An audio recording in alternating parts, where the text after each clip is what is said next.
What's up, everybody? Hey! How we doing tonight? Happy Thursday! Hope you're doing great. Hope you are doing great. We're gonna have a good time tonight. Who all's in here? We got a bunch of people in here. How are we? Oh my gosh, Nelson! What's up? Oh my gosh, it's been so long. How the heck are you? Have you been doing well? Oh my gosh. Good to see you. You're seeing if you can multitask with Final Fantasy XIV? Well, we're a good, cozy stream to be hanging out in and stuff. Everybody. We're having a great day today. What's up, Yarn? Experiment. We're starting on time. It's a miracle. We're feeling good today. You want to know why? I didn't have enough time to go to the gym today. So, I'm starting on time. I got to have a good dinner. Here we are. What's up, Chalky? What's going on? Everybody, I just need you to see what I see when I log in. Right next to my camera is my brand new Torgal, right? He was with us for the Rebirth stream. Isn't that the cutest thing? Final Fantasy XVI representation. Remember that I've been authorized to teach a Final Fantasy XVI class starting in the fall. So we're going to be making an appearance with Torgal, little Torgy, up on the lectern every day. No games before games tonight. Well, I took the dogs on a walk, but I just didn't have time. I did a lot of self-care today, though, so but I could not get in my traditional workout. I did burn some calories from all of my walking and stuff around. What's up, Fastest? No, you're right on time. We're glad that you're here.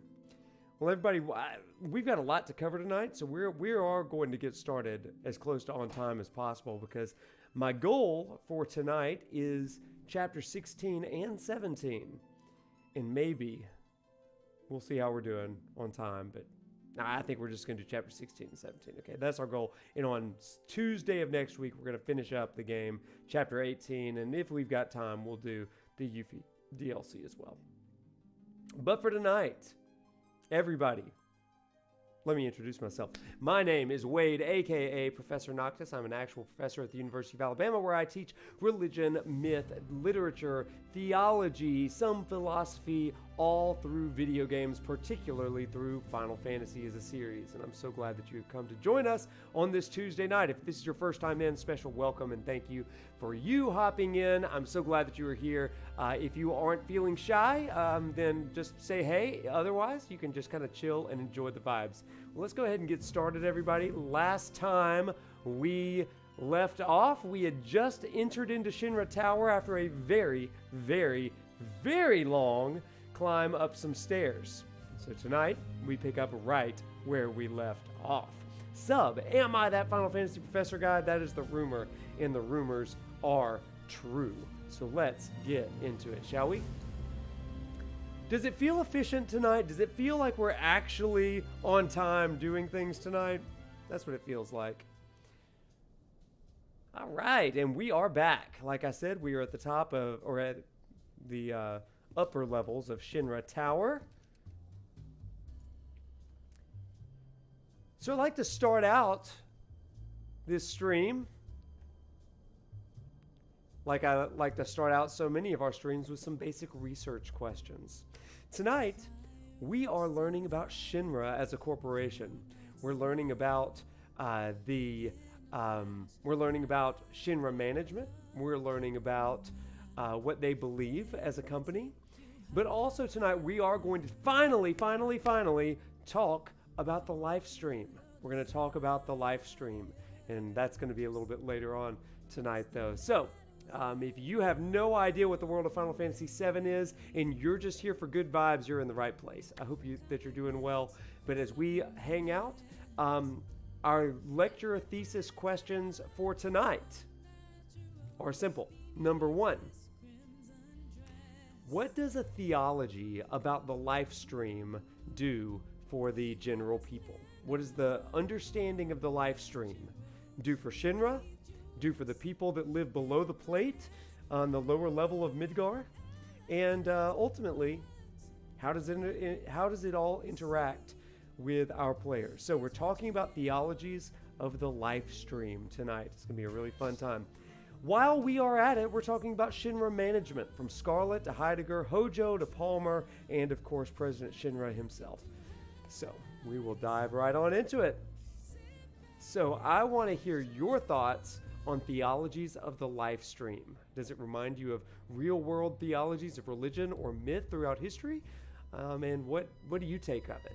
What's encouraging? What's distressing? With that, let's get started. As we listen to the vibes of this very smooth jazz of Scarlet. Isn't that good?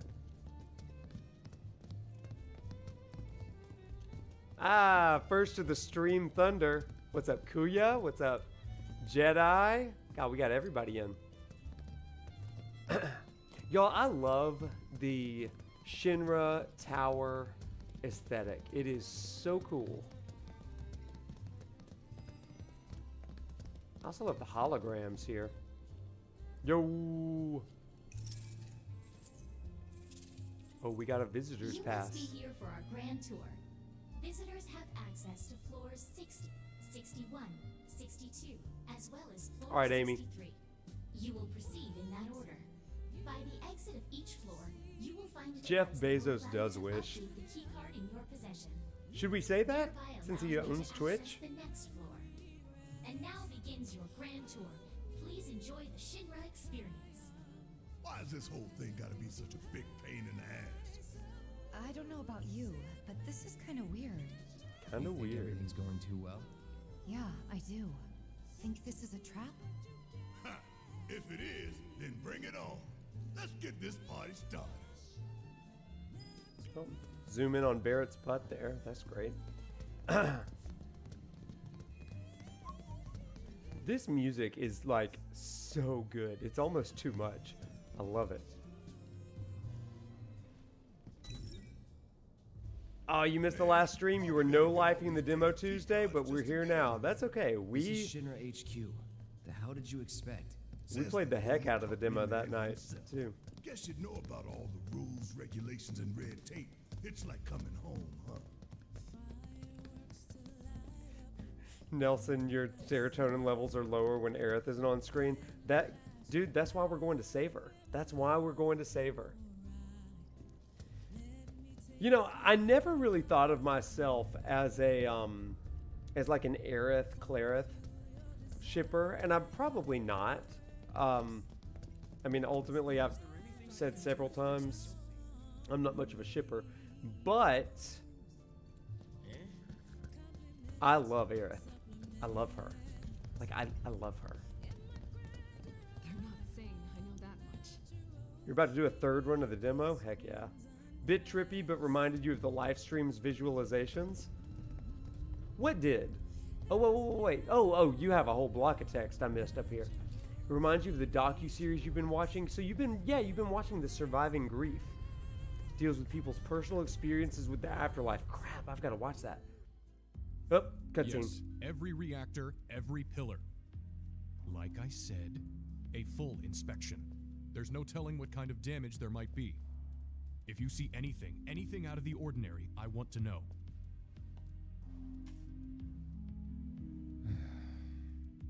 Sorry to bother you, sir. No, it's fine. I've brought the damage assessment for Sector 7 you requested. Sir, perhaps you should try and get some sleep. No, not yet. I need to finish preparing my draft of the reconstruction plan before tonight's board meeting.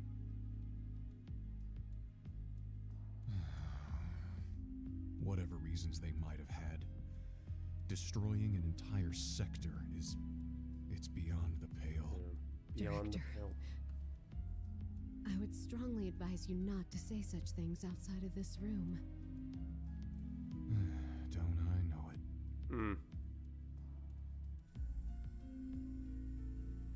But you're also on camera, so.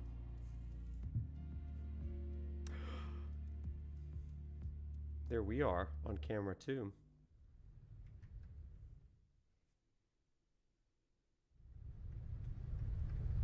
Okay, let me get back to what you were saying, Sub. Let's see. those experiences make people very spiritual, religious, even if it's not specific to a particular depiction of heaven. But in the experiences of the show, people talked about feeling like their spirits became one with the universe in an inexplicable way. They feel like they could see and become part of nature, for example. It is kind of like the Lifestream's visualization, and we'll get into that. Chat, you know, something that might help us frame this sort of thing, and I talked a little bit about this both in my Eligor video. Let me zoom in. Something that might help us with this concept tonight of the live stream and these theologies of life and death. I talked about this in my recent Eligor video that you can find on YouTube. But theologies of life and death help people understand and come to terms with the finitude of life, that everything is finite, you know, that we are here today and we are gone tomorrow. In most religions, mythologies, ideologies, even atheistic ideologies, have to come to terms with the fact that everyone and everything eventually dies. Everything living eventually dies. This is all part of the cycle of life. I have a fairly unique perspective on life and death, I think, in that I have been privileged to have a lot of interaction with those that have been in those situations. I've mentioned on stream before that I spent a couple of years in grad school as a chaplain at a local hospital. And I can't tell you the number of times when I would be called in to go to a situation where somebody was in these sort of like near-death situations. And I'll tell you right now, I'm a religious person. I've talked about that openly on stream. But I've also been the chaplain and the one bringing comfort, or at least the presence of another person, to several people that were on their deathbed. I'll tell you one of those stories right now. Obviously, I won't give you all the details and stuff, but I will tell you this one thing. I was called up to a specific floor at the hospital that I was working at as a chaplain, and I was told that it was grim, and went into the room, and this wasn't abnormal or whatever. I was oftentimes called into these sort of situations because that's when somebody needs somebody to talk to or listen or just hold hands or whatever. So I go into the room, and there's a woman and her parent, her father, that are in the room, and her father is clearly at late stages of life, end of life sort of stuff. And I go in, and the woman is tearful, but she looks at me and says, well, first of all, I kind of am trying to figure out the words to say, because I'm pretty new. I mean, I'm young. I'm in my early 20s, and I'm supposed to talk about life and death. I'm just getting started, you know. And so I'm making small talk, and she finally just stopped me and said, "Do you pray with people?" And I was like, "Well, yeah, I can do that. As a chaplain, I'm certainly trained to do that." And so I hold her hand and I hold his hand. Now, this isn't the kind of thing where I was going to make platitudes of, like, we want to turn around, or let's make a miracle or something like that. That didn't feel necessarily appropriate. And so I simply offered a blessing and a sort of prayer where I said, "O great God, would you receive into your presence this your servant?" You know, and I didn't know much about the man or his daughter or the family or anything like that. But what I do remember is that as we prayed, his breathing changed.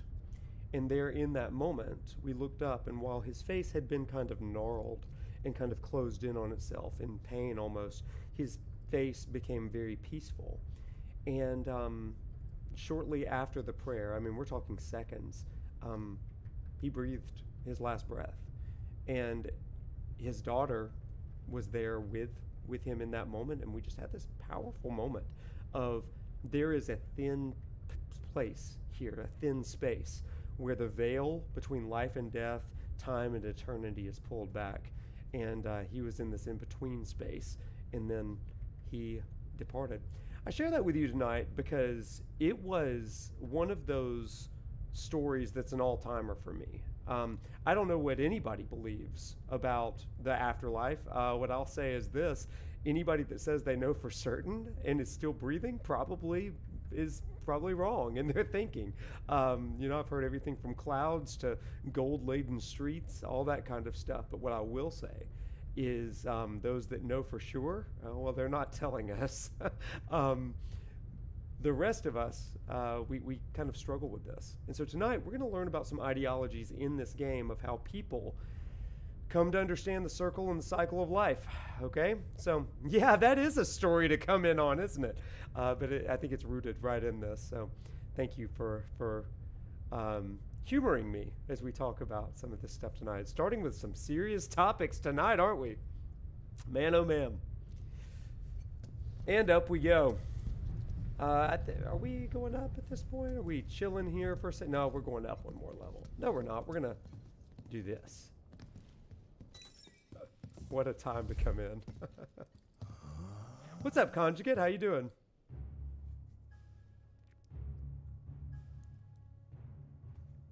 Welcome to the Shinra building, our humble home. Let's engage in anti-capitalism. Here in the Memorial Museum, you can learn all about our president, as well as the various divisions that make up the company. And of course, the city of Midgar and the miracle of Mako energy. Whatever takes your fancy, you're sure to learn something new. Yeah, shut up.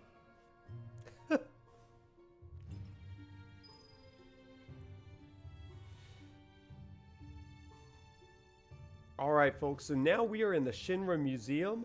For those of you that are new to this game, Racy, I'm looking at you particularly. We are going to learn a little bit about Shinra, and I'm going to share a little bit of some back story as well. So we've got Shinra here. Here's the man himself, the man, the myth, the legend. Here's President Shinra. Here's some of the technology that they have developed, everything from guns to cars and trucks, that classic truck. Some of the cranes and drilling machines, how they drill Mako. Trains, planes, and automobiles. Helicopters, and obviously Mako reactors. So that is kind of their claim to fame. They are the greatest power company in the world. So we move over here. We're going to learn a little bit. Anybody got their translator out? I would love to know what that says. Does that just say Shinra? Where's my Google Lens? Let's figure this out. Google Lens. Not Lens.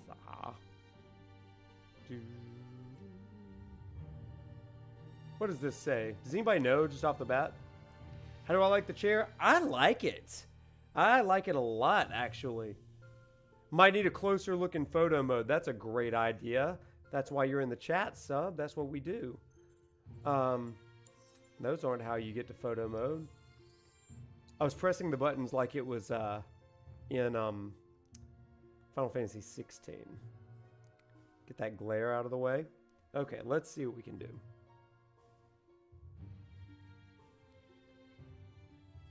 Okay, we're going to try to translate this here. Here it goes. Just says Shinra Manufacturing Company Limited. Okay, well that was not as interesting as I was hoping, but that's cool. Let's keep going. Okay, so this is kind of interesting. We will go to photo mode here. So you see some of the originators, the original Shinra folks. That was very unexciting, right? But we're going to get a little bit more excitement here. So if you look at closely at everybody here, you got pretty standard people. But right here in the middle, my friends, if you've never noticed this guy, notice the guy wearing a mask. Now, this is, I believe, fully confirmed. This is a nod to Final Fantasy X, one character named Shinra. So you can actually find Shinra. Let me pull him up real quick. Actually, I think you'll be interested in this. He is in Final Fantasy X, and this is just an interesting allusion to that. Yeah, there he is, right there. Let me see if I can pull up him on the stream. Yeah, we'll bounce right over here. It's not ending. I'm such a liar. Sorry. Such a liar. It's just me pulling the wrong buttons. Let's see here. How about a boom, boom, Boom. Boom. And now we're going to go to... There it is. Okay, here he is. You can see him right here. If you look carefully here. Yeah, there he is. So let me zoom in right here. Yep, there he is. So right there in the middle, this is also him. It's an interesting illusion, is it not? So you may not have caught that in your original playthrough, but we're here for you. So there's that, just an interesting piece. That we come over here a little bit more. Man thinks very highly of himself. Does think very highly of himself. So here's some wrenches. What is that? The first wrench that was ever used on a Shinra piece of equipment? I don't know. We have the classic, what is that? The drill that was used to insert into the first Mako thing. That's kind of neat. Then we just have lights. Let's come over to this side. We have here the president's favorite brand of cigars. You know, it's a good... There's a tradition at the University of Alabama that we smoke cigars after we win against the University of Tennessee. That's fun. The president. Here's his golden gun. As we know, golden guns, at least in the GoldenEye 007 mythology, is a one-shot kill. Let's see, what does this say? This says the Shinra Electric Power Company. Can we make out anything else? In recognition of their generous contributions that have ensured the continued prosperity of Midgar. Cool. So he's won a lot of awards.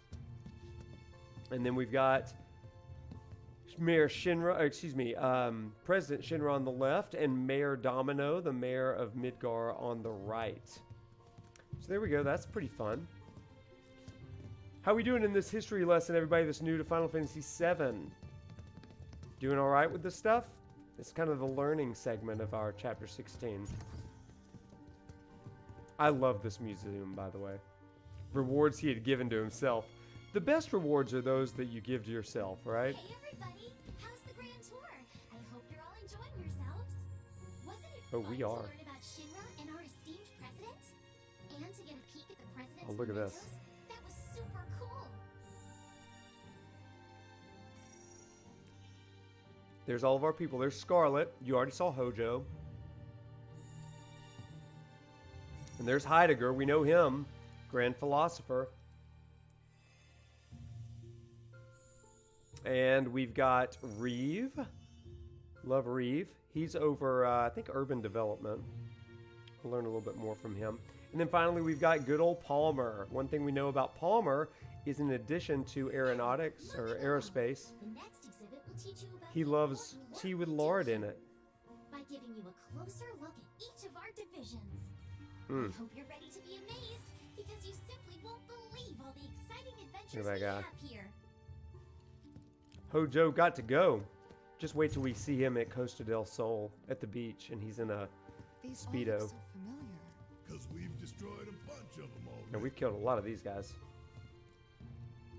Advanced weaponry. So this kind of shows us that all the things that we've been fighting have been weird bio-engineered things of Shinra.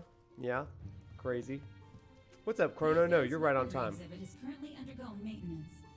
We apologize for the inconvenience. Advanced weaponry exhibit is undergoing maintenance, just like the McFlurry machines at McDonald's. Space and aeronautics. Here's little Palmer. That's actually the size, everybody. Read this paper right here. Give me a moment. Welcome to the Shinra building. The Space and Aeronautics Division has taken rocket systems developed for military applications and adapted them to a different purpose. The search for new precious resources in the infinite reaches of space. That being said, since we have plenty of Mako at the present, those plans are currently on hold. It's a bit of a shame, really. So I love this mainly because, I mean, they are trying to use not only the resources of Earth, but they're trying to use the resources of the galaxy. They are future-proofing themselves.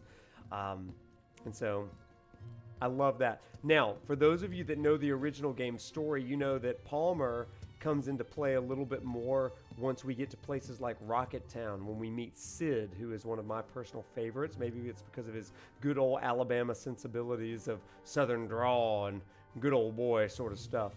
But, you know, his whole story of Rocket Town reminds me of Huntsville, Alabama, where we actually have a space and rocket center.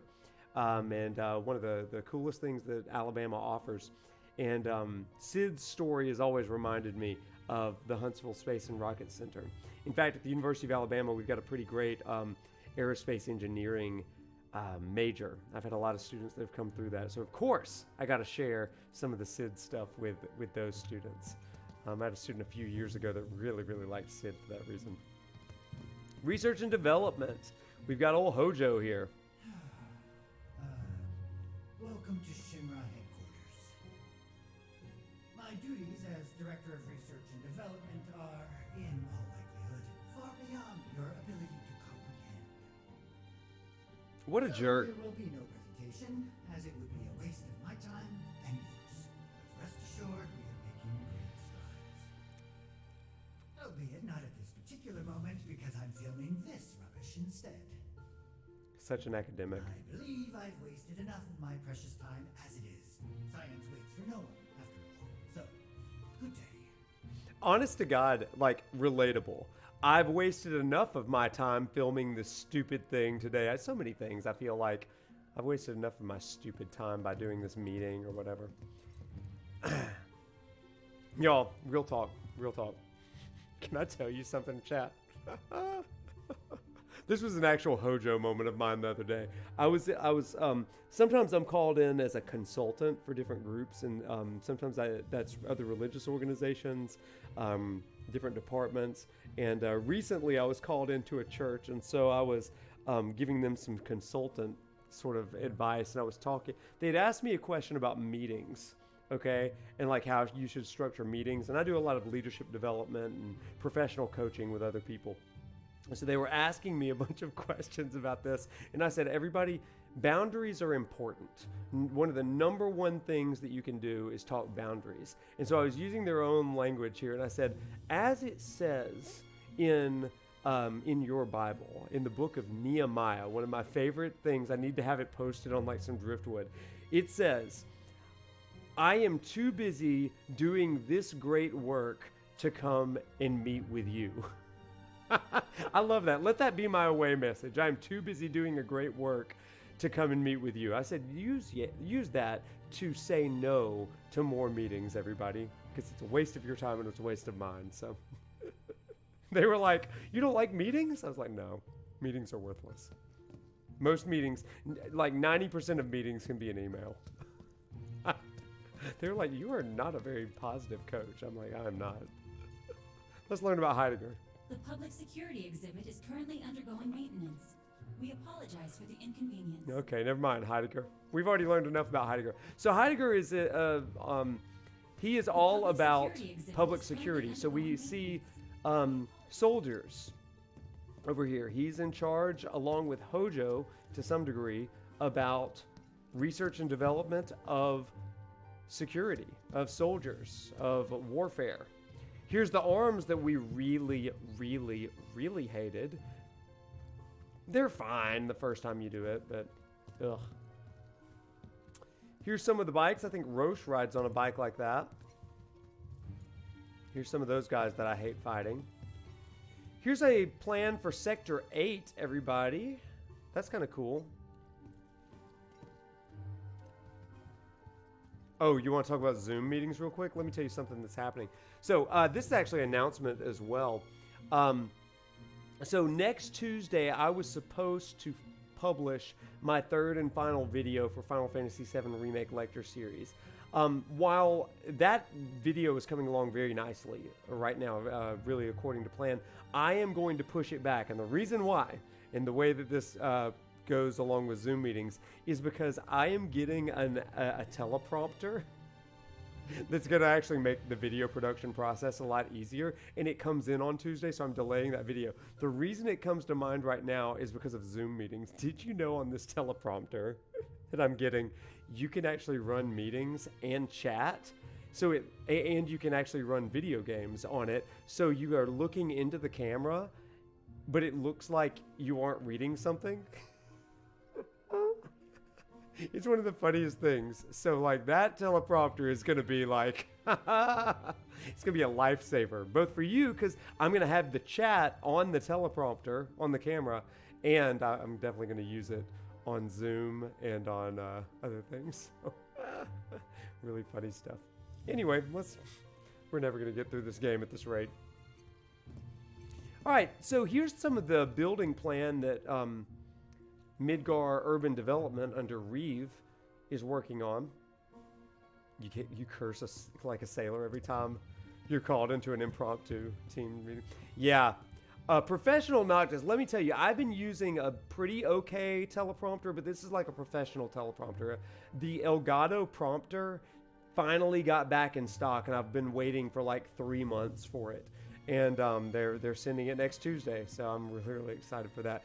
Hopefully you will see a difference in this next video than you did my first two. So compare and contrast, and let me know if it looks a little bit more natural for me. So, welcome to the Shinra building. Our mission here at Urban Planning is to supply the residents of Midgar with energy created from Mako. We also take pride in maintaining public infrastructure, the pillars and railways that run all throughout the city. Currently, we are working to construct an intraplate expressway. When this project has been completed, it will provide much easier access to numerous locations all across Midgar. We appreciate your patience and understanding in the meantime. So that's interesting how they're talking about an interplate highway, interstate sort of thing. I think it's a railway. I think that's a really cool sort of thing. So they're continuing to better Midgar, and Shinra is the motivator for all of this. I mean, that's a really important thing to understand, chat, that like Shinra is making life easier and better for people. But the question that we've got to ask, the question that Avalanche asks, is at what cost? At what cost is this stuff happening? So always keep that in mind.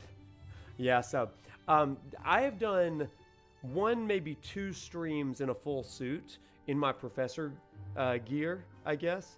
And it was fun. In fact, one of the streams was when my best friend Ben, who is a PhD in music education, he and I assessed the Final Fantasy VI opera scene in the Pixel remaster. That's a really fun stream if you want to go back into my archives and stuff and find that one. We had a great time. It was a lot of fun. And so I brought him on. Like he's a big gamer. We've been best friends since 8th grade, but he got his PhD in music, and like he knows stuff. It's so cool. I hope you enjoyed learning about our divisions and the wonderful ideas and solutions that are produced to benefit us. I'll put a link in the Discord, everybody. Here at Shinra, we strive to ensure the safety of all residents around the clock.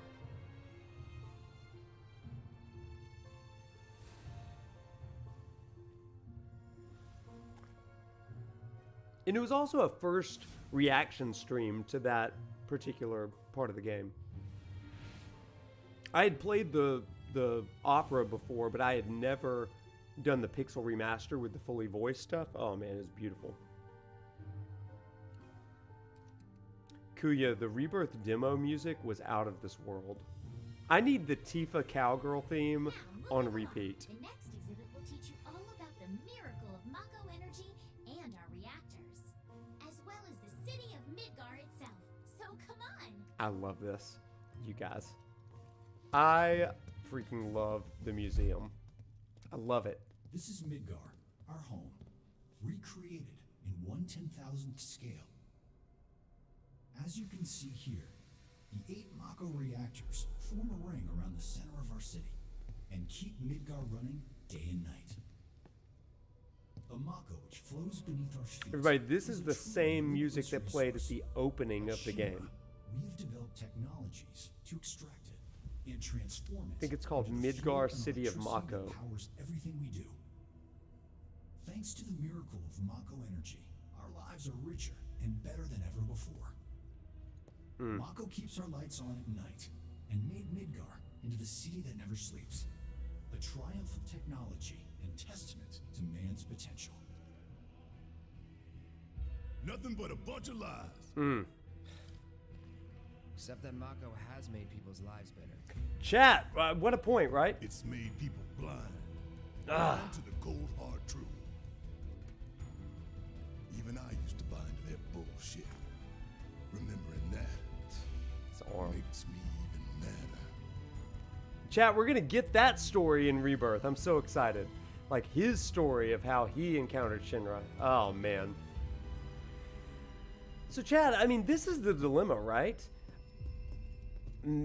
Shinra has made the world a better place. It's made Midgar better. Their use of Mako technology is good. It's important. But the question is, at what cost? And it's something that, even though it makes life better, is it ethical? These are the key questions that Final Fantasy VII and VII Remake continually ask. Since I was in 8th grade playing this game, these have been kind of the ethical questions that I've been asking. Is what I'm doing making my life easier? And if so, at what cost? Oh man, these are great questions. I love, love, love. Congratulations! You can This call stuff. yourself a proud Shinra scholar. I am. Now, moving along.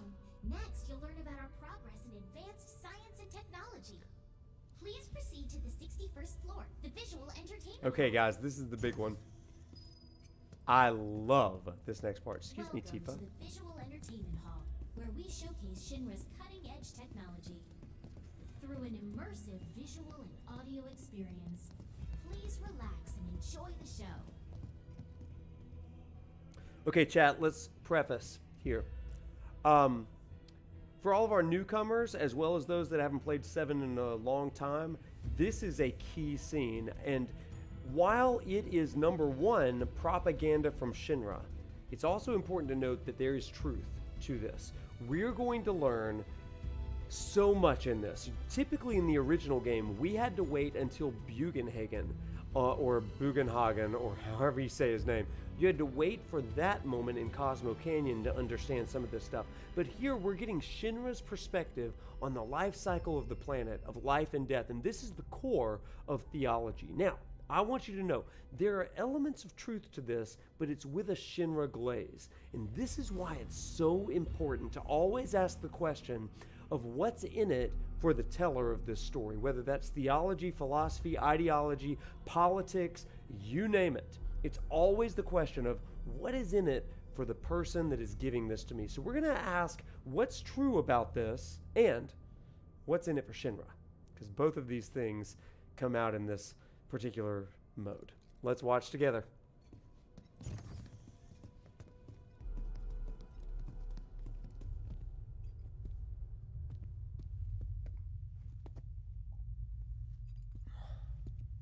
This place is empty. God, I love this scene.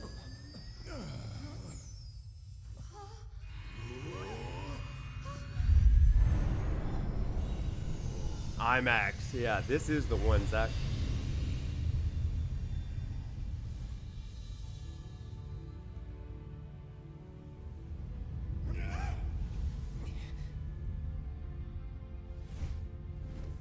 Oh, here we go. In the distant past, our planet was home to a people we call the Ancients. Many millennia before we discovered Mako, these precursors were already pioneering its use. Somehow they learned of the great reservoir of energy pulsing beneath their feet.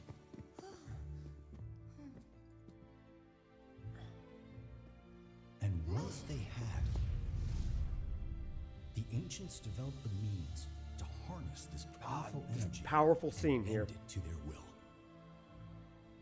The fruits of their labors have survived to this very day in the form of certain kinds of materia. Their scripture, too, has endured. We who are born of the planet Unto her promised land shall we one day return. By her loving grace and providence, may we take our place in paradise.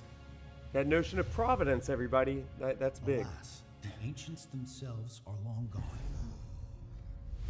2,000 years ago, a meteor brought an end to their civilization. But before their fiery end, did the ancients find their promised land? Even now, we have only to wonder. Times have changed, and the Shinra Electric Power Company is committed to changing and evolving with them. Like the ancients, we have harnessed the power of Mako.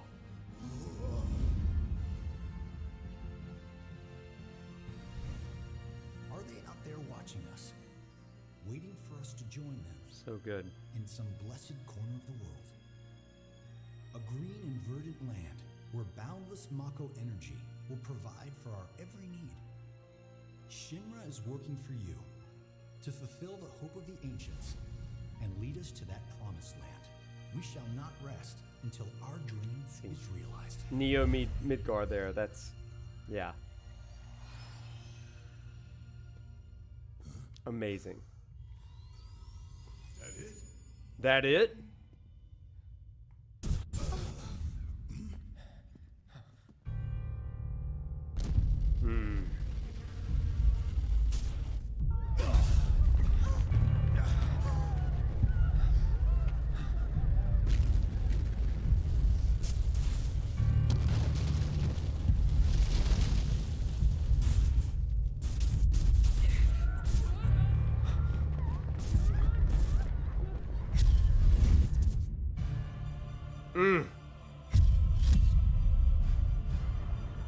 No!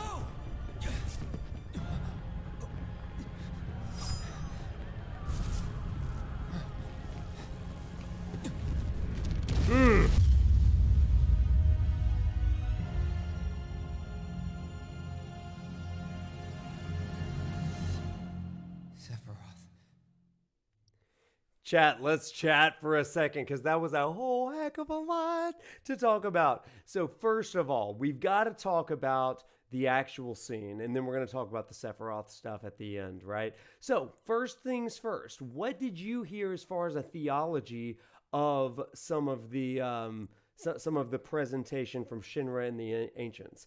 I love what you said there, Twisted Yarn. That's great. Twisted the Cetra's thoughts. Or what remains of them to serve their own ends. Now Shinra's sniffing their own farts to kind of seem to believe their own lies to some extent. Yeah, so it's the idea of we've got this hidden knowledge, almost a kind of Gnostic knowledge that we can manipulate and use to make life better. So there is a theological notion of we want to find the promised land because that's where the good life is. And that is a religious tradition. That's in Judaism to a degree. That is kind of eschatological theology in Christianity, end time sort of stuff. We're trying to get to this idea of heaven, nirvana, promised land in order for the people that are righteous, those that are in the know, can have a proper life, and proper livelihood. Yeah, kind of some Ghost in the Machine stuff there. Yep, we can talk about that as well. So a couple of things, chat. They talk about the live stream. The big thing to know about the live stream here is that this is a story that hinges on these cycles of life and death. In a cycle of life and death in this game, the live stream, all life forms come from the planet, exist, live out their lives, and when they expire, when they die, they return to the planet. When they return to the planet, they return as spirit energy. This is something that Bugenhagen tells us in Cosmo Canyon, but here we know that this is the basic cycle. Therefore, the knowledge and the wisdom of the ancients is contained in the life stream, which is both kind of a concept, but also a very physical reality that is liquid in nature. It can also be manifested into a material, like materia, which the reason why they are able to use like materia to cast fire or spells or to summon deities things like that. This is knowledge of the wisdom of the ancients that has been crystallized and is useful for humanity. Now, Shinra comes in and they want to take the Lifestream to use it to power all of their existence. So electricity, heating and air, all of that kind of stuff that comes from channeling and transforming the power of the Lifestream into practical usage. Avalanche is fighting against Shinra because there's a question of how much of this is really good. Is the Lifestream finite? Will we run out of it? What happens when we exhaust the wisdom of the ancients or those that have come before? So that's some interesting stuff. The second part of this chat, I think, is particularly interesting because whether in a vision or a hijacking of the machine or whatever, Cloud has a vision. And Cloud catches this vision of Sephiroth appearing, and you've got robed, hooded figures, and Meteor, a spell being summoned that's going to bring death and destruction. And you see the death of Tifa, you see the death of Barrett. And one of the questions that we might ask is why? Why are we seeing this? This wasn't in the original. Also, why would Sephiroth's end game be to kill everybody, including Tifa and Barrett, right? And I think that there's a couple of explanations. I go into this briefly in my Eligor video. But if there is a possibility that Sephiroth's true endgame is as sadistic as I suggest, that he is halting the natural cycle of souls and creating a stagnant or stasis form of the Lifestream, where souls neither live nor die upon bodily expiration, but instead they just exist in this sort of in-between limbo, then it would make sense that if he's in control of that limbo, that his desire is for everything, including the planet itself, to die, because they would be reborn in this Lifestream sort of reality. So he summons or seeks to summon Meteor in order to destroy all life, that they might be reborn in a mode that he might then control, that he might absorb them into himself. Now that's going to be much more further discussed, I believe, in Rebirth, but I think that's where the story is going. That's both theorizing and it's just kind of, I would say, an educated guess in all of this stuff. So here he's giving Cloud a complex of you can't save anyone, and in fact it's futile to try to save anyone. Yeah, Yarn, that's exactly right. It reinforces that Cloud can't save anyone or even himself. Makes him feel as helpless as possible. Sephiroth is saying, this is what I can do, you can't stop me. That's a great, great point. I think that that's a fascinating sort of way of looking at this. And so again, Sephiroth's just reminding. Okay, so there's all of that. I'd love to hear your thoughts on all this in the chat. And we're going to go up to the 69th floor, the executive suite now. Let's continue. Oh dear, oh dear. Palmer. A man of my refined taste running out of butter. Short of its proper accompaniment, this tea might as well be boiled pond water.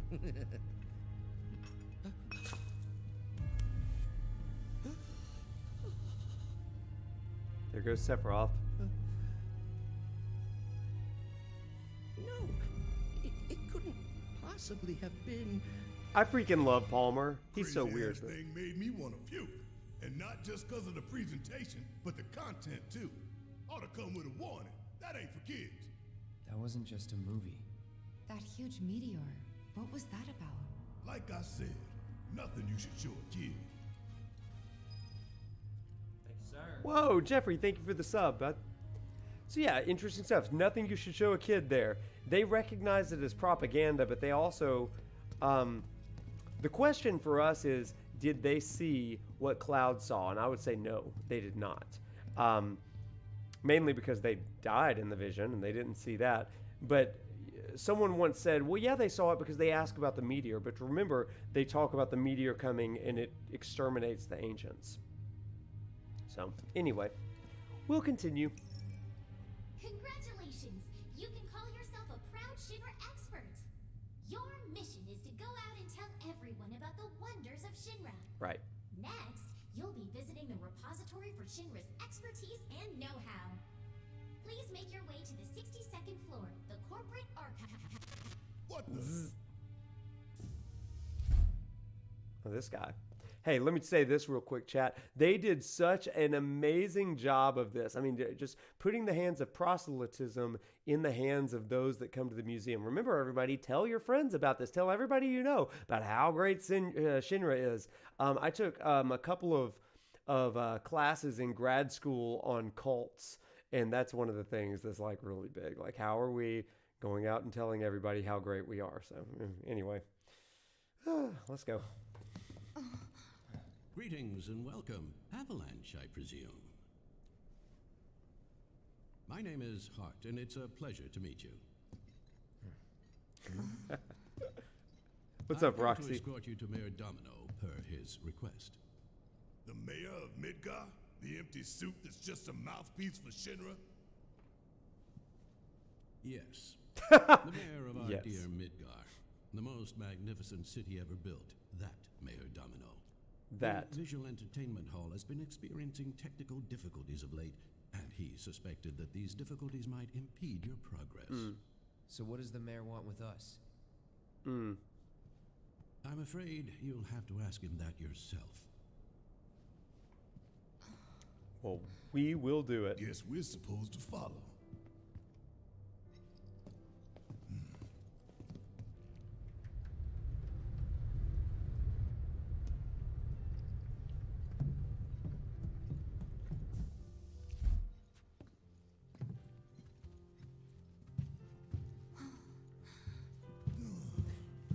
See you, Near. We'll see you later, man. Thanks for hopping in. Look at I don't know this why I said place. man. See you later. So what? You telling me the mayor's some kind of crazy bookworm? Nerd. Chat, what was the last book you read? Are we a bunch of readers in here? I feel like there's a good chance that we've got some readers in here.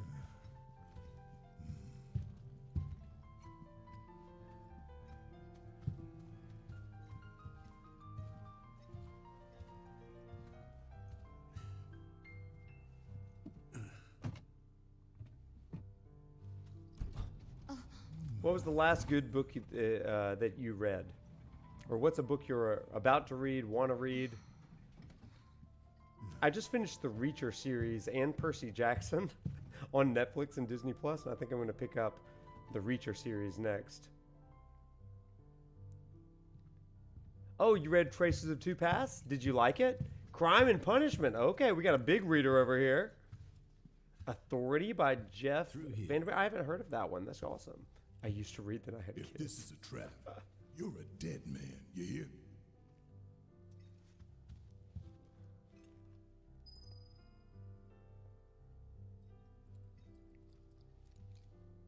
An ebook about JavaScript? Okay. The Prince. Oh my gosh. Okay. Enjoy Traces. It's so good. I think it's required reading before Rebirth. I've got to loan mine out to a buddy. This can't be right.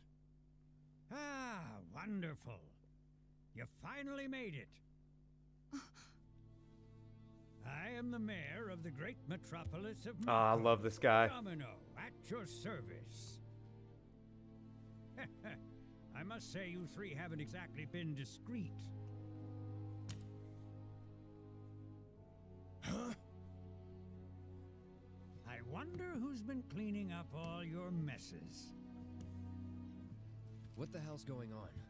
Come on, think about it. You've been caught by security several times, walked in front of every other camera, and scared an accountant half to death. Do you hear the alarm? No? You're welcome. I can only assume your cell wasn't looped in. I am Avalanche's man on the inside. Say what? I like romance. What? Is it really that surprising to you? Not as much You've as the seen Final where Fantasy they VII put me. community, but I like romance. The mayor of the greatest city in the whole wide world, tucked away in a secret broom closet in the damned archives. The nerve. Those Listen. stupid Shinra pricks thought I'd just shut up and accept their treatment. That's right, They were Mayor wrong. Domino. Dead wrong. Well, this ought to make things easier. We need to break into Professor Hojo's lab. What? Why? You mean you're not here to give President Shinra his comeuppance? We're here to Chalky, say the yeah, I fight do. was taken. I stream on both The simultaneously. president's gonna get his too, if I have anything to say about it. Well, I don't particularly care what you end up doing, so long as it hurts Shinra. Great. So, I can get you as far as the 64th floor. Hold up. You telling me that that's the best you can do?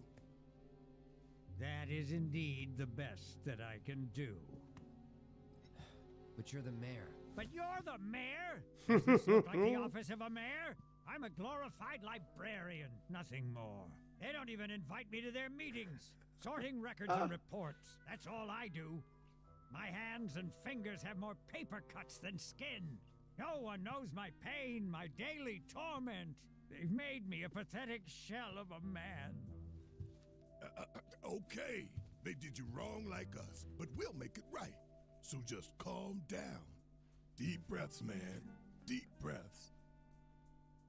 Let me see that key card of yours.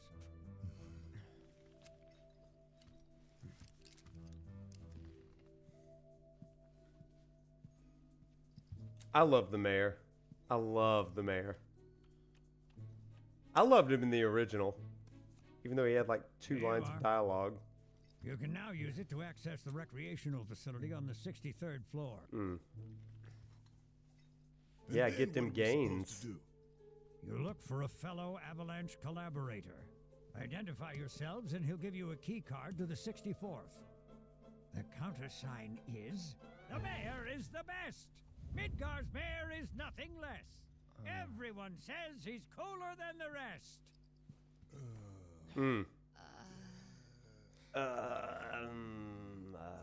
Just say mayor to the guy, and if he goes the best with gusto, then you've found your man. Mayor Shinra for Got it? president. Or Mayor Domino for new Shinra president, yes. What was the last Hallmark movie that I watched? It was a Christmas movie.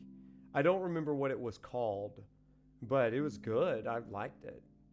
I think it was a Hallmark movie. It was good. I don't remember. They all have the same plot, so I can't really describe If you it. think you've found the collaborator, say, I know. You You got already it told now? me. I got it. The mayor is the best.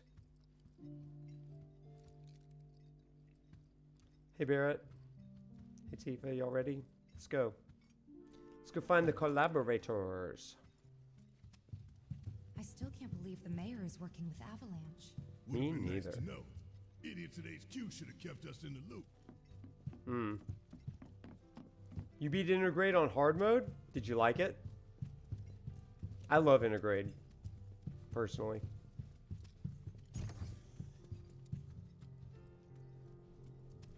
Okay, let's mosey on up. These offices are so dark. I would sleep all the time. So, about this precious promised land of yours. Come now, Aerith. You misunderstand my intentions. I wish only to satisfy their material greed, so I can be left to pursue my great work. Our great work, my dear.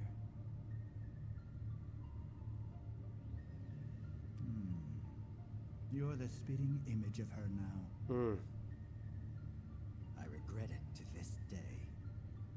They do make you hate Hojo, If right? she had only trusted me instead of trying to run, it could have played out quite differently.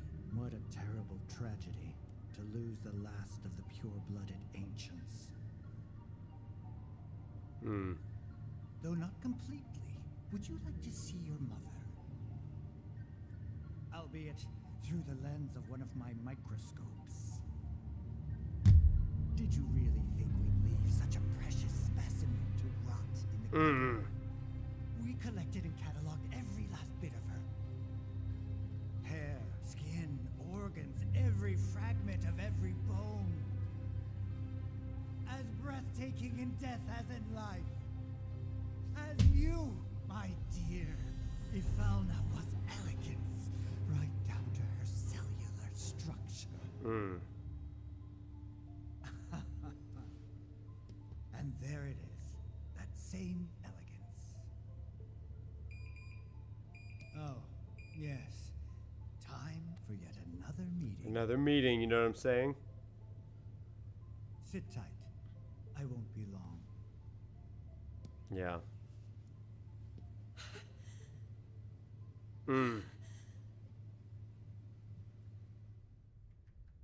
Here's the 63rd floor, where loyal Shinra employees relax and recharge. It's pretty late, but I bet people are still here dealing with the aftermath of She is very strong, but I mean, you see it when she shudders at the end. I mean, it's clearly affecting her. Guess I better get working on my conversation skills. So Shinra's also dealing with the aftermath of the plate, and remember, Shinra has blamed Avalanche for this. What's up, Kurai? Hojo is like a true villain of Final Fantasy VII. Okay, let's mosey over here. On up.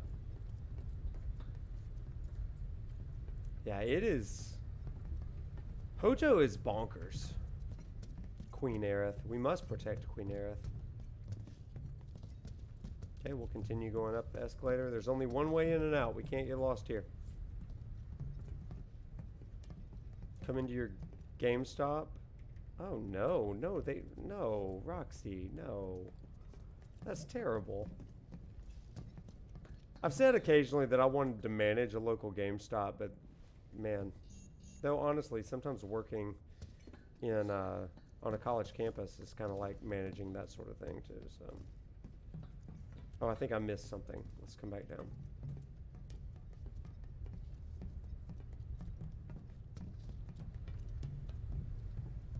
Yep, there it is. Recreational facility this way. He's a good villain. Yeah, you're right, Zach. You love to hate him.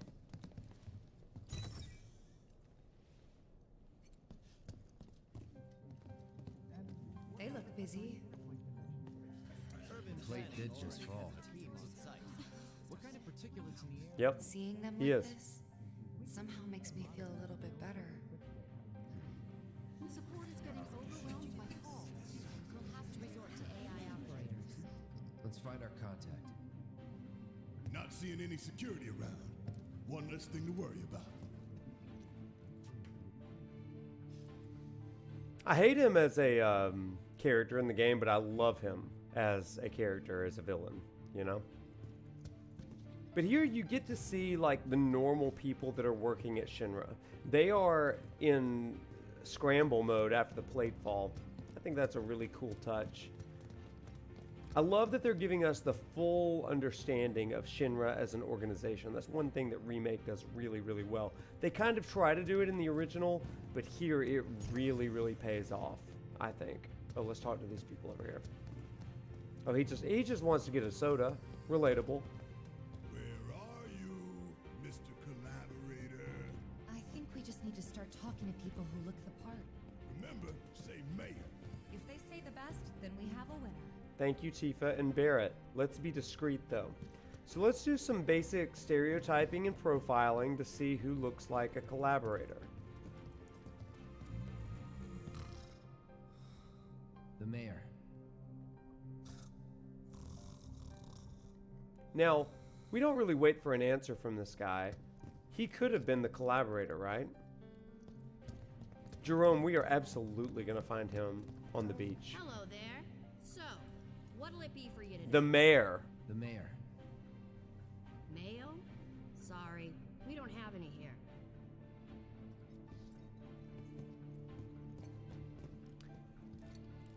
Yeah, you're right. You're right, Twisted. Yeah, I don't think that's crazy.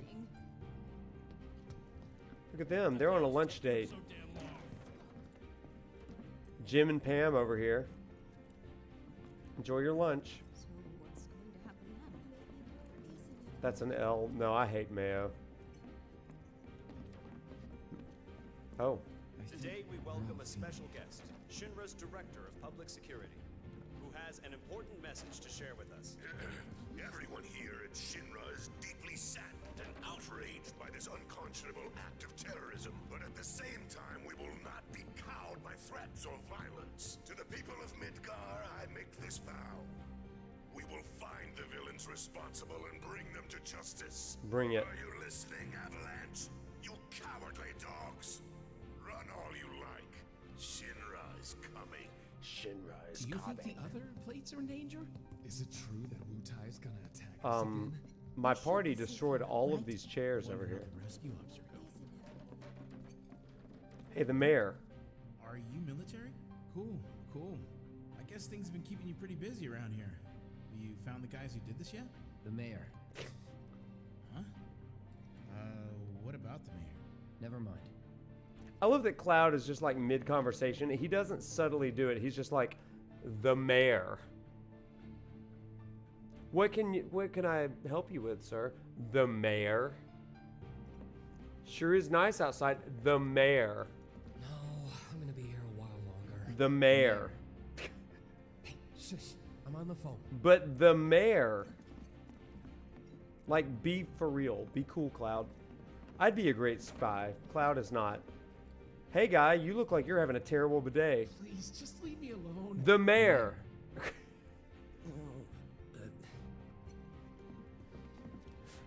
Cloud is the worst spy ever.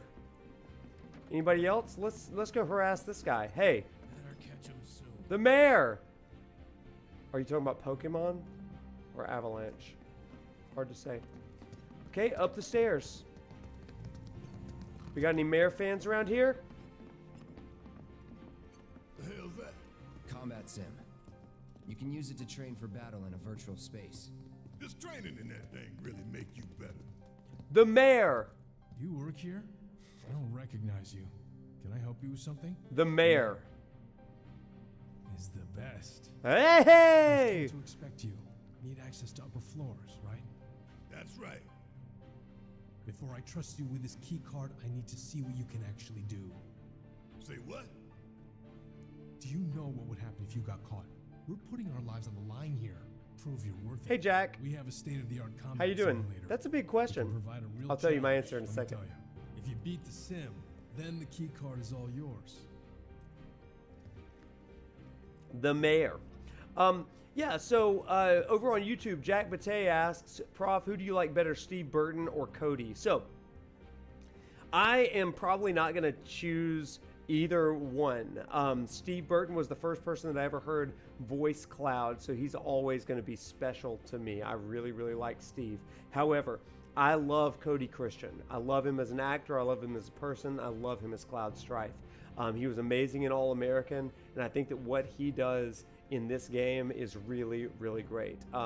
While I do love the original voice cast, I think that it was really important for them to try to stay current and stuff like that with rising stars, but also with untouched talent, especially because they are doing a reimagining. I don't believe that this is a sequel, and I think that pressing the reset button on all of the voice actors was a really, really important thing for them to do, to kind of redo some of this stuff. So as much as I love and appreciate Steve and Tyler and all of the others, I really, really love what is happening with this one.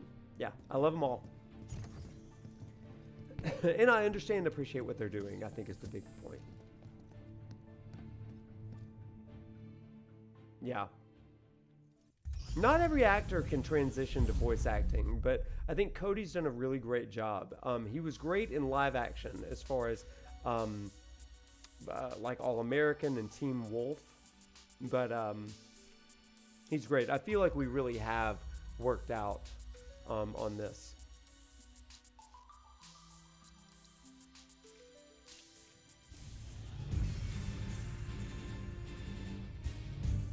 I like this song.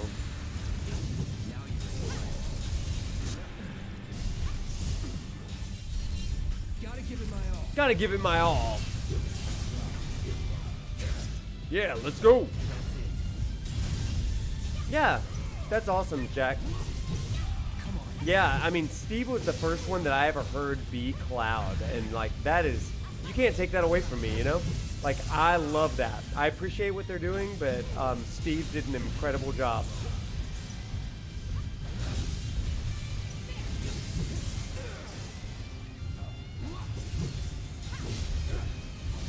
I did hear that. I know that people that are in the sequel camp are saying that they interpret it differently, but you know my thoughts on all of that. I do think that it is a reimagining, not a sequel. But I understand why people think that it is a sequel as well, and I don't fault them for that at all.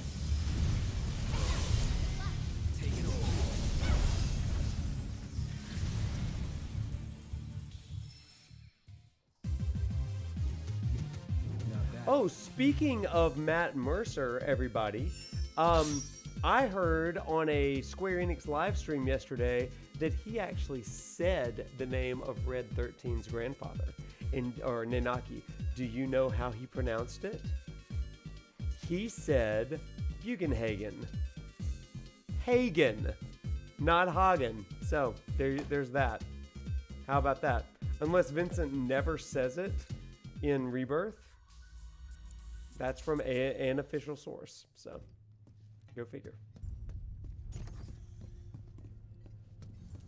All right, I've seen enough. I'm a man of my word. Here, this key card will grant you access to the 64th floor. You can use the elevator to get there. Yeah, Chrono, I saw you in there. Just what is it you plan on doing? We came to get one of our friends. She's being held in a research And we're lab. burning it down, baby. Burn this tower to the ground. It won't be easy to get Down to. with capitalism. Access to R&D is limited to authorized personnel only. We'll find a way in. Yeah, Jerome, I'm just like, A board meeting is scheduled to start soon. I'm chatting It's being instead held of in the fighting, main and that's conference a real problem President for me. Shinra, Professor Hojo, and the other directors will Chat be in kills me attendance. every time. But I appreciate you helping me. We can even take the president as a hostage. Bugenhagen does. Try and security will be on your What's asses up, Princess Trunks? We need to find out what they're planning. So you I have to want ask you a me? question, Princess Trunks. I have an idea. And it's okay if you don't want to Head to the answer. men's But restroom. Princess Trunks, You can climb into the air welcome. ducts there. Are You'll you go all the are way you to the conference room. referencing a Dragon Ball Z character, or are you referencing a garment of clothing? That would be the question that I would have for you. So, there's Chadley, but we're not going to talk to Chadley. You're military, right? Can you give me any tips for doing better in the sim? Get good. The mayor.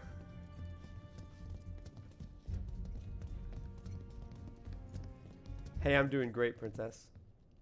Oh, big moment. Dragon Ball Z, that's what I was thinking. Nice name. Cloud? Huh? You're Cloud, right? Holy shit! It's cool, bro. We went through training together. Damn. So you're still alive and kicking, huh? Some of the guys heard you got smoked, but I told them it was all bullshit. Hey, sit tight, man. I'm gonna go get Kunsel. I'll be right back. Kunsel!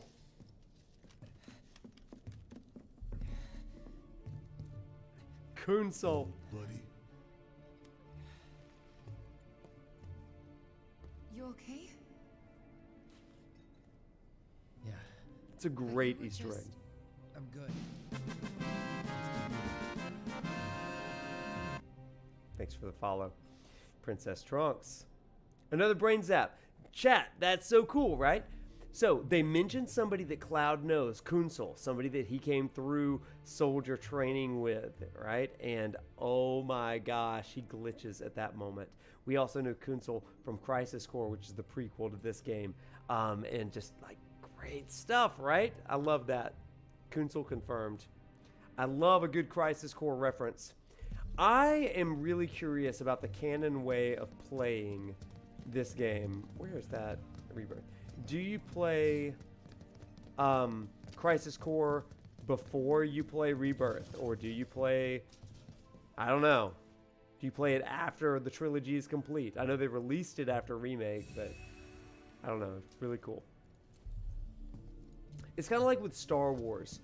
Every time I've ever introduced people to Star Wars, and believe it or not, I've introduced some people to Star Wars, I have a canon way of showing them the movies. So let me ask you, chat. what is the canon way of watching the movies 1 through 9? What would you say? Do you watch them straight in order, episode 1 through 9? Or do you do release order? Or what do you do? I'll tell you what I think in a minute. Original trilogy, then prequels, then sequels. Yeah. Okay. Good.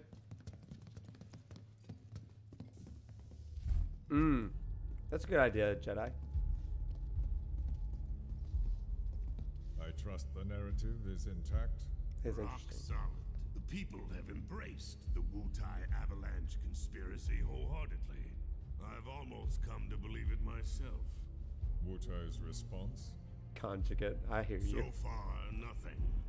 And if those cowards do react, all the better for us and our story. Very well. Then we shall stay the course. If I may, sir, there was one other matter. Oh? A message from our man Palmer.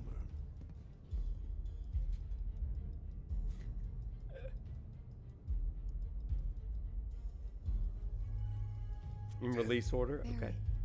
Yeah, I know. We came here to save Aerith. That's our first priority. That's right. We only get one chance. Hojo should be at that board meeting, so that'll buy us some time. We need to plan this just right. So, 7 through 9 don't exist. You rebuke it. You're not alone in that. I've got a buddy that refuses. Like, he just will not. Including the Disney Plus stuff. You just started playing this game 2 days ago? Oh, man. Well, I hope that you're ready, because we're kind of close to the end here. So, my canon order for Star Wars, every time I've ever shared with others, it has been number 1, Star Wars 4, A New Hope, then Empire Strikes Back, and then, this is where it gets crazy, we go 4, 5, 1, 2, 3, because that way you're watching it with no spoilers. 4, 5, and then it's like, oh, we learned about Darth Vader, let's learn more about Darth Vader. Then you do 1, 2, 3, then you watch 6, Return of the Jedi, then you can watch 7, 8, 9. That's the way I've done it with all of my friends that didn't watch Star Wars, and it's like, oh, that makes sense, because then you have all of the story beats and the surprises, and I think that's really, really cool.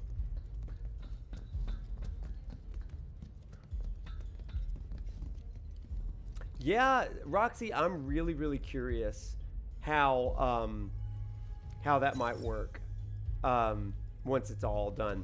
Yeah, you should try watching it, like binging it that way, because it changes the way that you kind of think about the story of the movies. Where he should be. It's cool. 4, 5, 1, 2, 3, 6, 7, 8, 9. If you like the sequel movies. Can I help you? Can I help you? Okay, we got to get in that meeting. Little bit of recon. Need to find a way to infiltrate that room. You hear the words coming out of your mouth. We just gotta find that bathroom so we can get into the air duct. Yeah, I encourage you to try it. I think you'll like it. They can point us in the right direction. No thanks. We can find it on our own.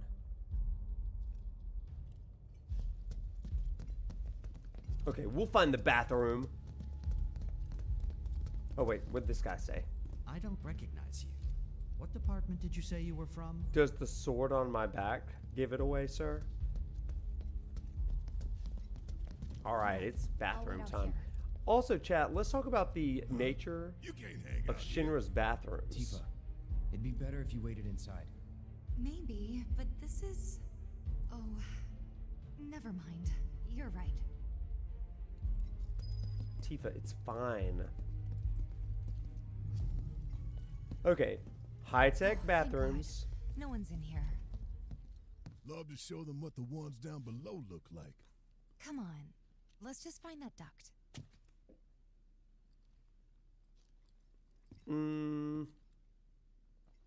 Urinals. These are fancy urinals. You would expect this much from Shinra. Okay, we're going through that air duct. Gotcha.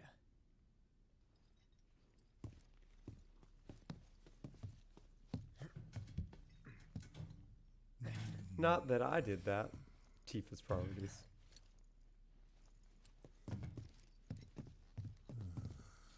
I love the like wooden on guard duty. Right. So, can I go with you? Don't want to be here any longer than I have to. Yeah, sure. All right, Just follow Chrono. behind. I need to replay that game. I love it so much. Yo, I just love being a Final Fantasy fan. Can I just say that? One thing that I've learned over the last few days, chat, I am a terrible game critic because I just love everything. I just love what they're giving me. People are like, oh, these textures are so like muddy for the Rebirth trailer or the Rebirth demo, and I'm like, dude, like, come on. I love this. I did, like, y'all saw my reaction. I was just enthralled. I was having the best time with my bestie Sephi. You know? Whatever. People don't understand. Okay, we're gonna turn right. Sephiroth. I love everything about Final Fantasy. I love everything about most games, to be honest. You know, I just enjoy games.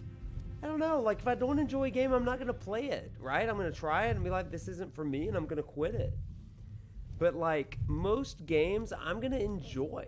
I just went the wrong way, so whatever.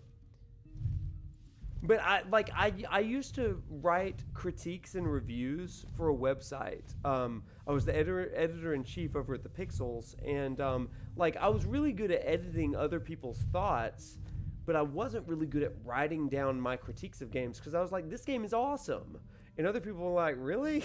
Like, I'm like, no, I had a lot of fun with it. So I'm sure they're safe. But we live right by Sector 7, and I keep calling and calling, but I still can't get through. there are a few games I don't like, you're right. It doesn't mean anything. You sure?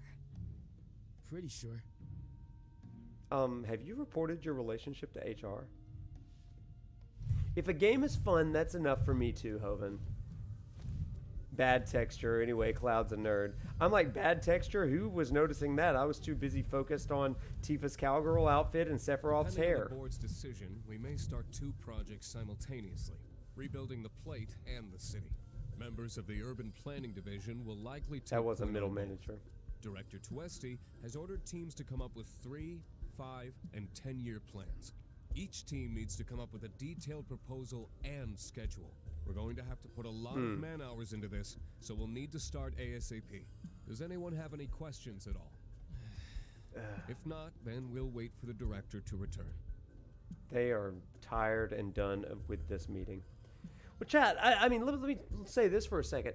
You know, like, I think that a lot of content creators really get into a bad space when they start thinking they need to critique everything. Like, the reason that I started creating content wasn't because I wanted to give like a critique of something. I don't want to like knock things down. I want to celebrate my love for these things. Maybe that's different. That's the difference between what I do and what others do. And maybe they like, I know that people really get a lot of views, a lot of clicks, a lot of fans by dunking on something and then also like, you know, endorsing things. That's not the kind of content that I do. If I'm covering a game, it's because I love it, and I want other people to love it even more. I don't think of myself as providing like a buyer's guide or anything like that. Instead, I want to help you enjoy the thing that you love even more. And the more that we can do that, I think that, I don't know, we create a more positive space, right? There's a lot of nitpicky things. You know, chat, that I love Final Fantasy 15. That game is reviled by a lot of people. I love it. It made me a doctor, for crying out loud, a professor. I do this because of Final Fantasy 15. I know it's not perfect, but I'm going to help you learn to love it the way that I love it. And so I think that that's the key thing of being a content creator. Celebrate things. Celebrate the developers. Just be grateful for all of this stuff. And like, yeah, there's some conversations to be had about what could be done better, but like, man, embrace the time. Don't wish your life away saying, you know what, like, I wish this were better. Like, just, I don't know. That's not the kind of stuff that I want to do. I'm not even interested in that sort of stuff. So, anyway, that's just me. They don't have to give us rad games. You're right, lady, right? Oh man, and that is not knocking other content creators at all. Like I totally get what they're doing and stuff, and like they're really passionate about that. For me, I'm just like, shoot, they've given me all of this stuff, and I freaking love it, and I'm having the time of my life. If I don't like it, guess what? I'm not gonna cover it. Boom. Yeah, like if I like something, don't tell me that like it's bad, right? Like if I like it, you're not going to convince me that I'm wrong.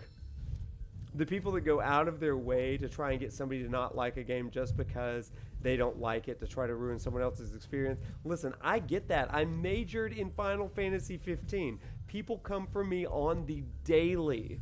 And then they're like, I can't believe you like Final Fantasy 15. And I'm like, look at my freaking name. It's ProfNoctis. What did you think? What did you flipping think that I liked? Of course I like Final Fantasy 15. I named myself after it. Are you kidding me? That's always the funniest thing to me. Like, hello? Oh my gosh. I'm just really into Latin. Professor of the Night. Good grief. You're not allowed to like things. Yeah, well, boo-hoo. This it? Yeah, well, hey, listen, I'm glad that we've all found each other. Don't I think Remake is trash compared to 15? Hey, Jack, no, I don't. No, I don't. I love both. But you know what? One thing that's really cool, I retweeted this earlier. The director of Final Fantasy VII Rebirth said that if they had to point to another game that was an inspiration for Rebirth, they said Final Fantasy 15. And I was like, yes! This is going to be my mega game. I love it. I'm telling you, I saw him. With my own eyes, sauntering down the corridor. We don't have time for this nonsense. He was as close to me as you are now. The shock of it made me spill my tea. Enough Heavens. already. If there are intruders in the building, my men will deal with them. But, Mr. President, sir, I swear to you. Reeve. Sir, I have the damage assessment for Sector 7, and I'm afraid the figures are catastrophic. Spare us the doom and gloom. Was there anything else? Well, sir, I've also drafted a That reconstruction will not be plan for... Huh? Not with the Ancient in our custody once more. With respect, sir, I don't see how... words, Reeve. Neo Midgar.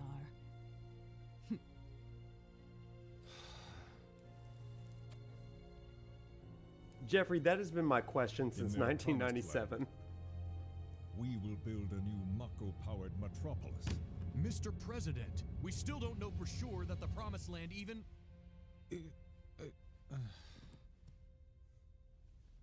Professor Hojo. I literally thought he was about to say Professor Noctis. The specimen is somewhat lacking compared to her pure-blood mother, but for our purposes, she should more than suffice. So she can lead us to the Promised Land? Well, Mr. President, that remains to be seen. A lot happening in the chat. I'll would answer like after your this scene. permission to secure her cooperation through more forceful means. Forceful, yet gentle.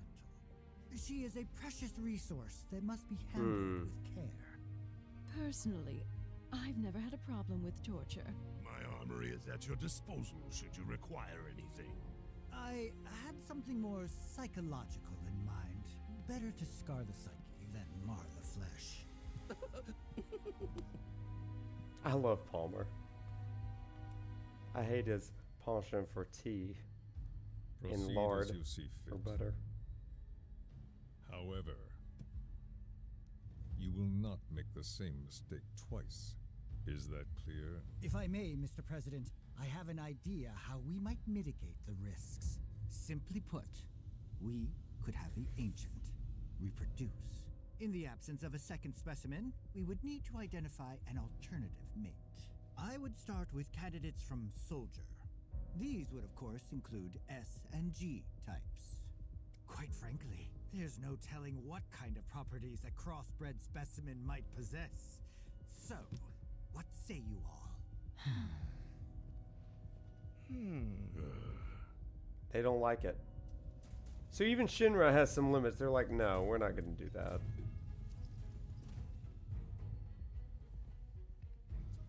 Hojo is a classic There's researcher. nothing else. Mr. President! Meeting adjourned. Please, sir! Yeah. That's tough. And he's just like, President Shinra is almost like, do what you've got to do. Something stinks. I love that.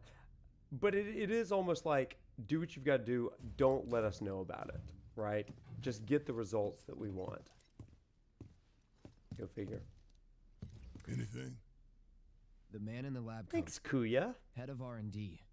We follow him. Okay. And then we kill the son of a bitch. That was Scarlet's line. You're Not right, until he's led Conjugate. us to Aerith. That's the plan.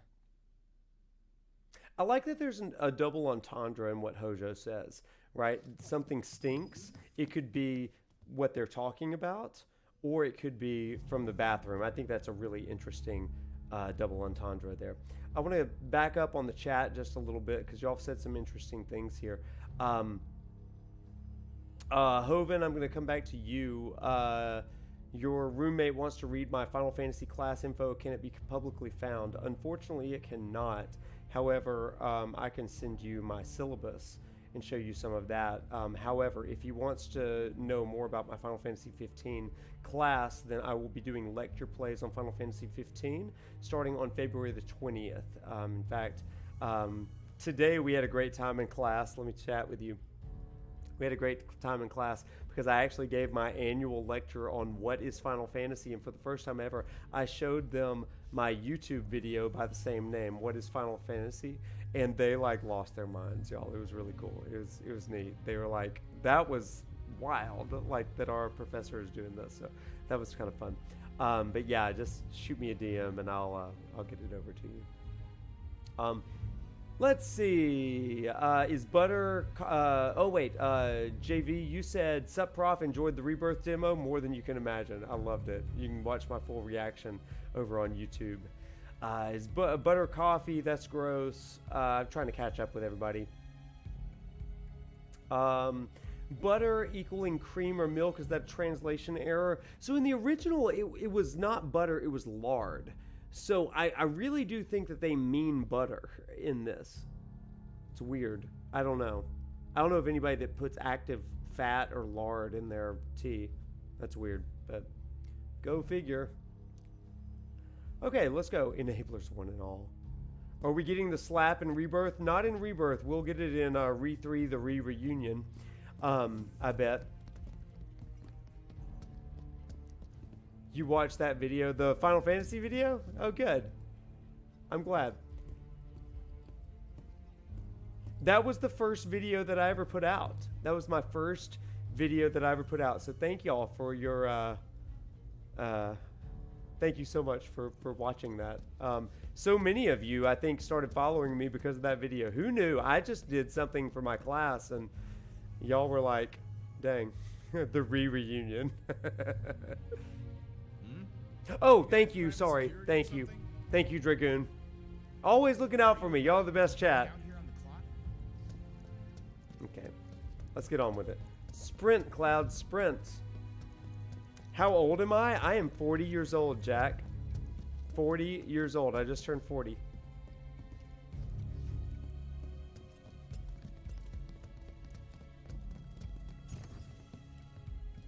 Oh, there's Hojo. Walking the halls of this very building, who would have believed it? Karuai? I wonder. Were I to arrange face to face to meet their offspring? Thank you, Jedi. I love that he's wanting to reproduce Sephiroth with Aerith here. How insane is that? Psychoactive agent should suffice.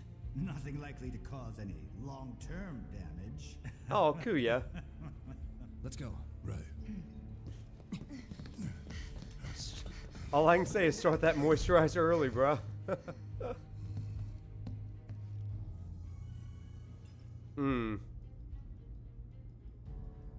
Oh man, y'all are so kind.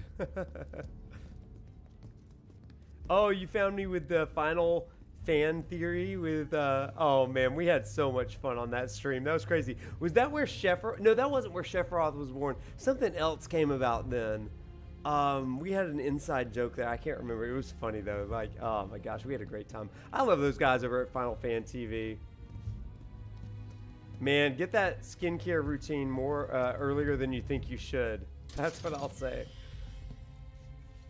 At least Hojo's honest about his intent. You're right. He was in Discord? Okay.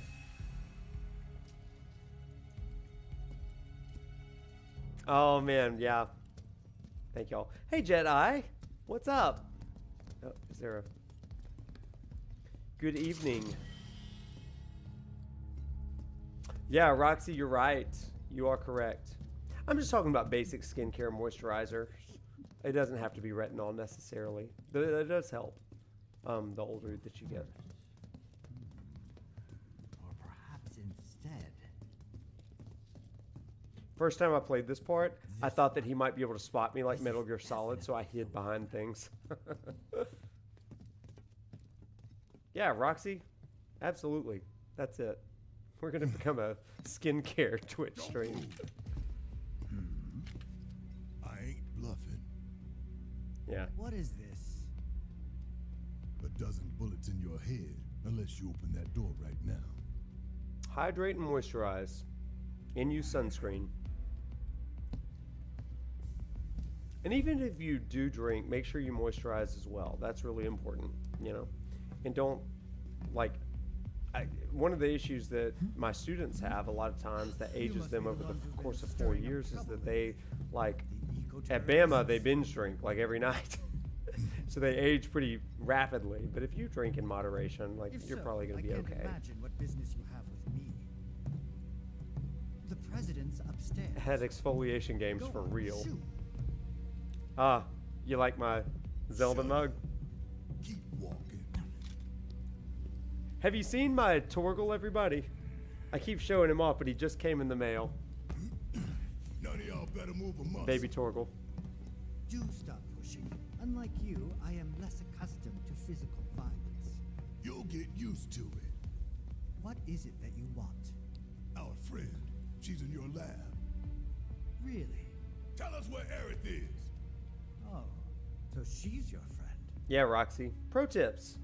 We thank you for it. Well, in that case, yes, that might do the trick. Mind speaking up some? It's nothing. Just imagining how she might react if I were to present to her your fresh corpses.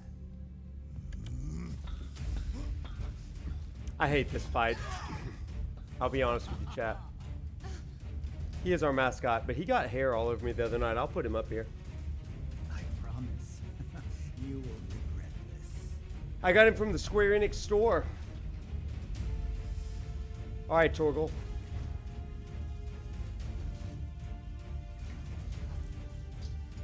My wounds, boy. My wounds.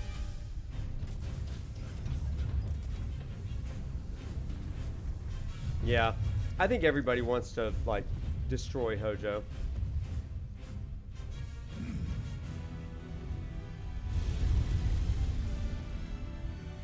I do need a red plush.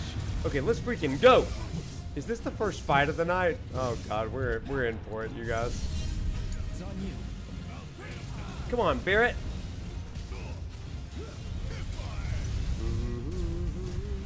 Oh, we got him already. Oh, he's sucking power from the Mako.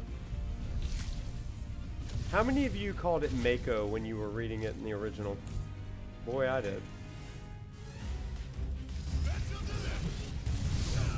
Ow, that hurt. Girl, get up!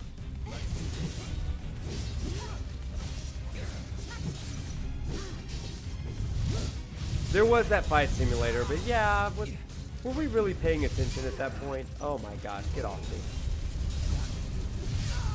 You freaking jerk. What is happening?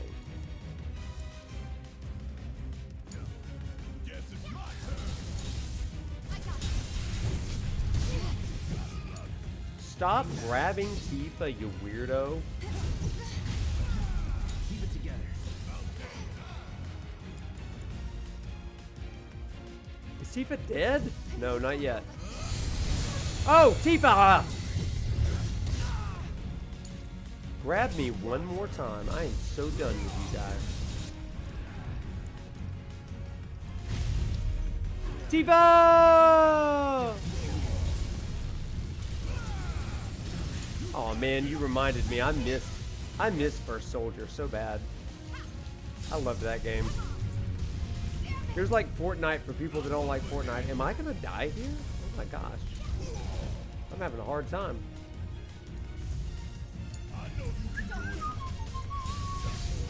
Back it up, back it up.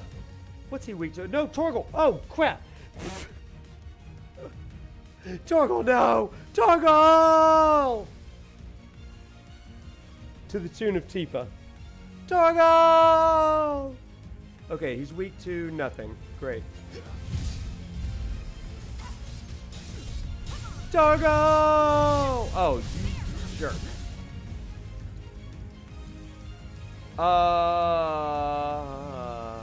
I think he's... Let's not do Ifrit. Let's do somebody else. But in the meantime, we'll use... Okay, I need to make a perch for him.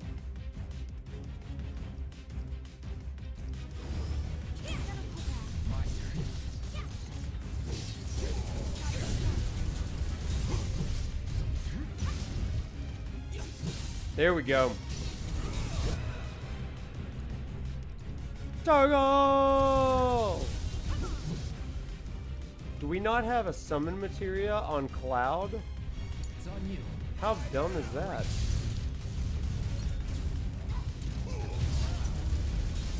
Okay, now, let's summon the fat chocobo.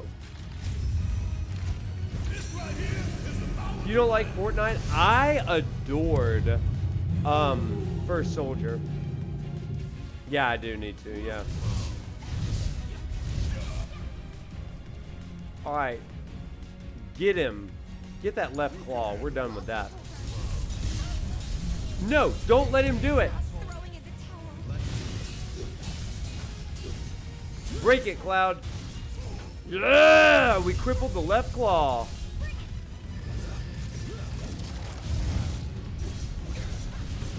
Get those guys, yeah. Oh, he's mad now. He's mad. Hear that, Torgal? My wounds, boy.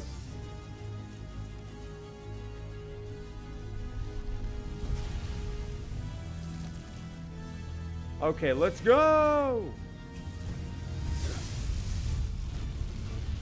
Mako expulsion. No, this is going to be bad.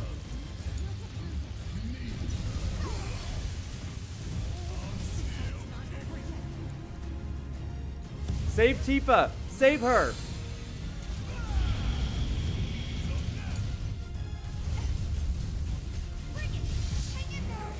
Girl, get up. Girl! That was not getting up. That was being terrible. Try again. Try again, maybe.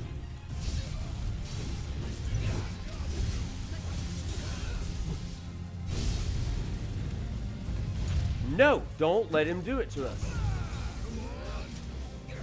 Oh, he's staggered. Get him! Everybody get in there. You're being terrible.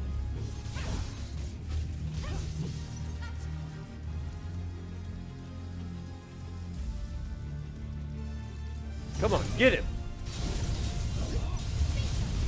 We've almost got him. Okay, let's go.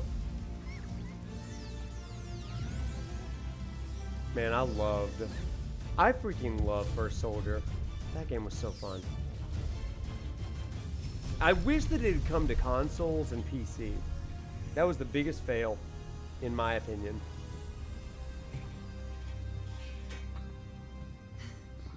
Okay, Torgal, thank you. Hey, Hojo's getting away. First try. Oh crap, I've got to make those emotes for you guys. Sorry. We're going to get it before the Final Fantasy 15 stream, I promise. Big dub.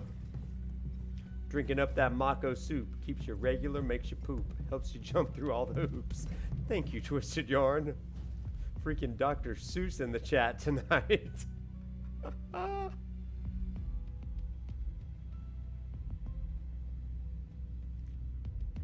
Everybody! One of the best boys.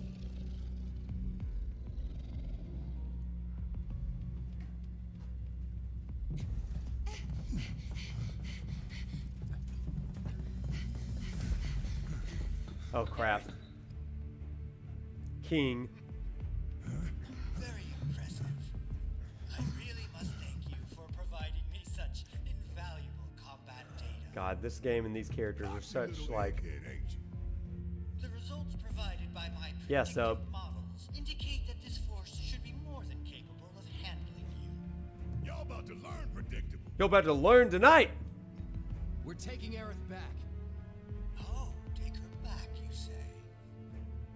Correct me if I am wrong, but did the girl not come here of her own free will? She was taken. Tell me that she is your personal property. Hojo, do not gaslight me. Here to save Marlene. I'm afraid you misunderstand. Okay, Jack. Okay, Jack. I see you. This facility is home to extraordinary specimens that will change the world as we know it. Do try to be considerate.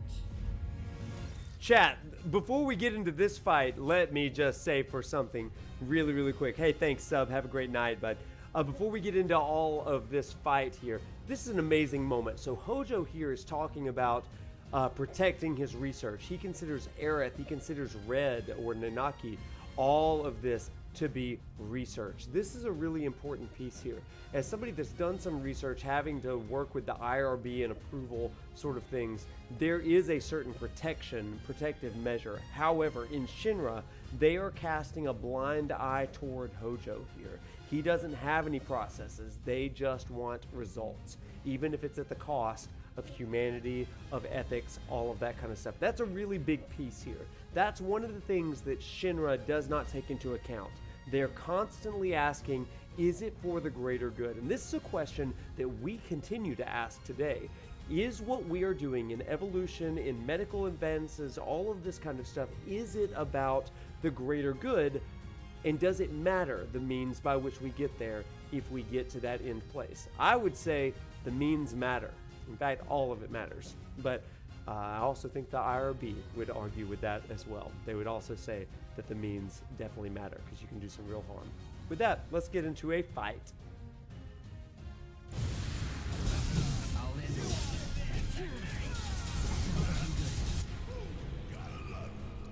After you.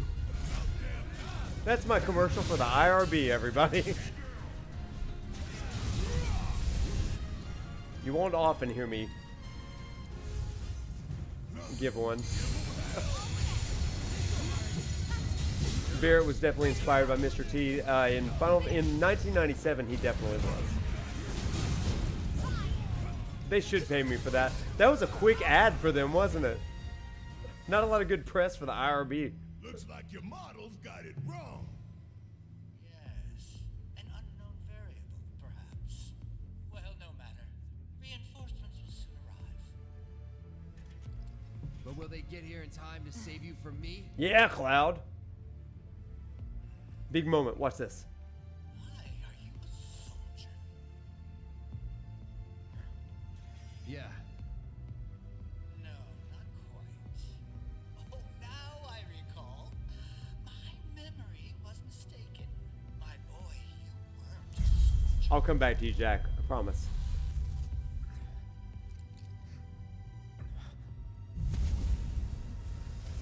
The Whispers. What is this fascinating phenomenon?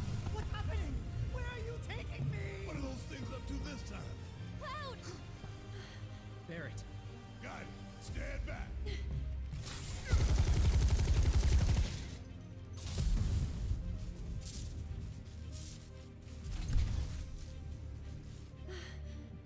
for me. Yep. You good? I'm great. Oh, I love them. Was Hojo able to see the whispers? Great question. I owe you one. Save it for later. Okay, so Jack asked a great question a little bit earlier in the chat. His question was, rank the following Final Fantasies: 15, 16, and 7 Remake. So here's what I would say. Each one is a different game. You know, each one operates at a different level than the others. They have different goals. And so this is not an apples to apples comparison, other than the fact that they are modern Square Enix RPGs that have a strong story focus and all that kind of stuff. Oh crap! The way that I would describe it though is I would probably have to say, for me personally, Final Fantasy 15 is the most meaningful for me. The reason that I say that is because it made me a professor, a doctor, and a streamer. Nothing I can do to change that. So I absolutely love 15. 16, I think, is currently at the top for me of those three. And the reason I say currently is because 7 Remake is the first of a trilogy. Once the trilogy is finished, I think we'll be able to have a definitive ability to say it, because we understand this is not the full story. So that's where I am on it. I would say, for me personally, 16, 15, 7R. But personally, I've got to credit 15 for everything I am. Let's watch.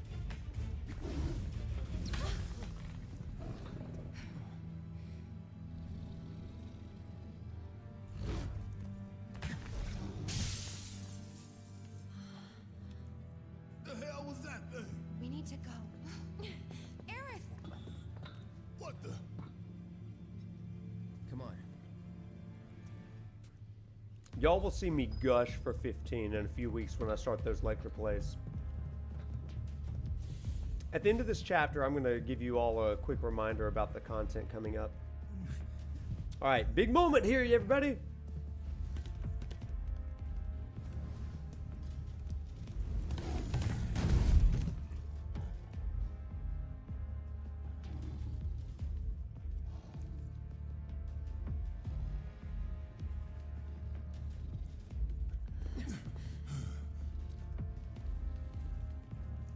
You did your best, Red. What a good boy. You want to go? Stop. Yeah, lady. This child's a friend. This child is a friend.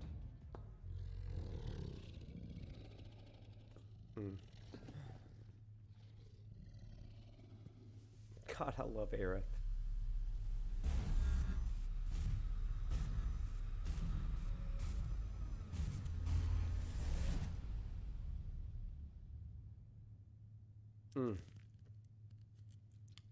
What did she do here?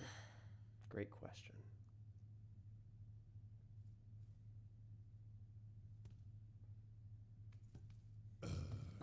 So what the hell is it?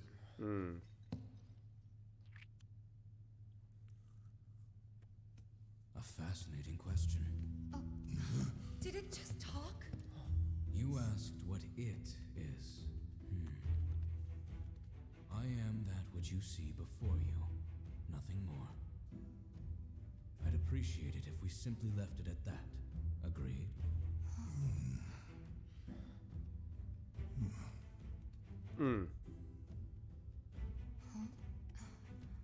13?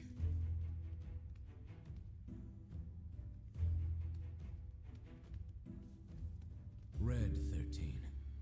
The designation given to me by Hojo. Then you must have another name. What is it?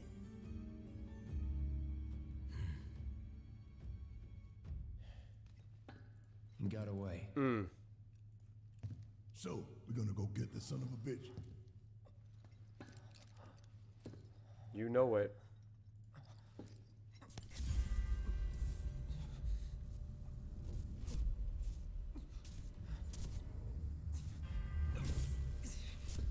go.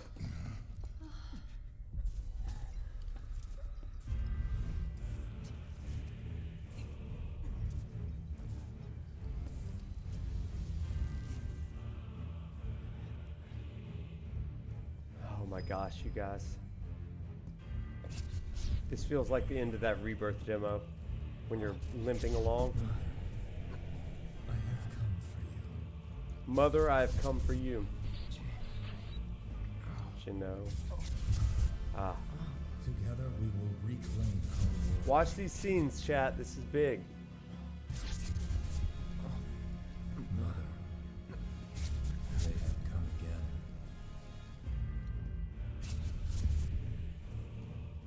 Oh man, they go hard, right?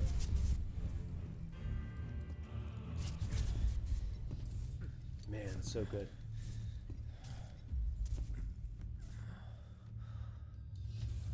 Oh my gosh. This music. Oh, guys.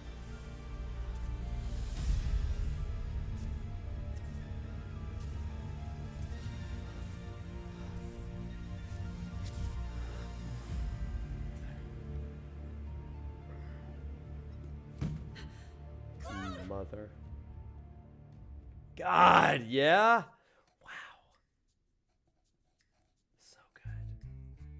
There's Zong, Rude and Reno.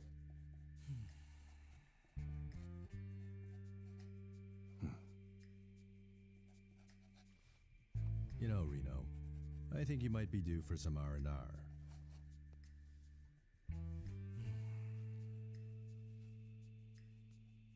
Nah, I'm good. What are we going to do about Sector 7? We are going to do nothing. Been thinking, was all that necessary?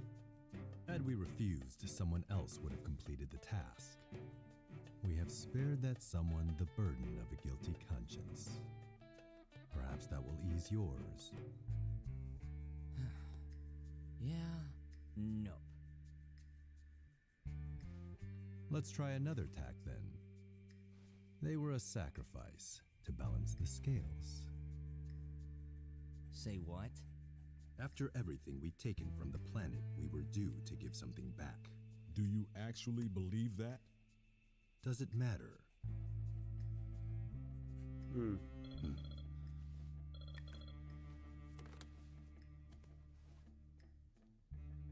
Yes, understood.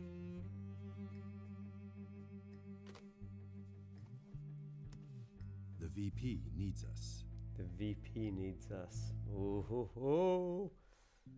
All right, before we go into this next chapter, everybody, let's chat for a minute because we just saw a bunch of stuff.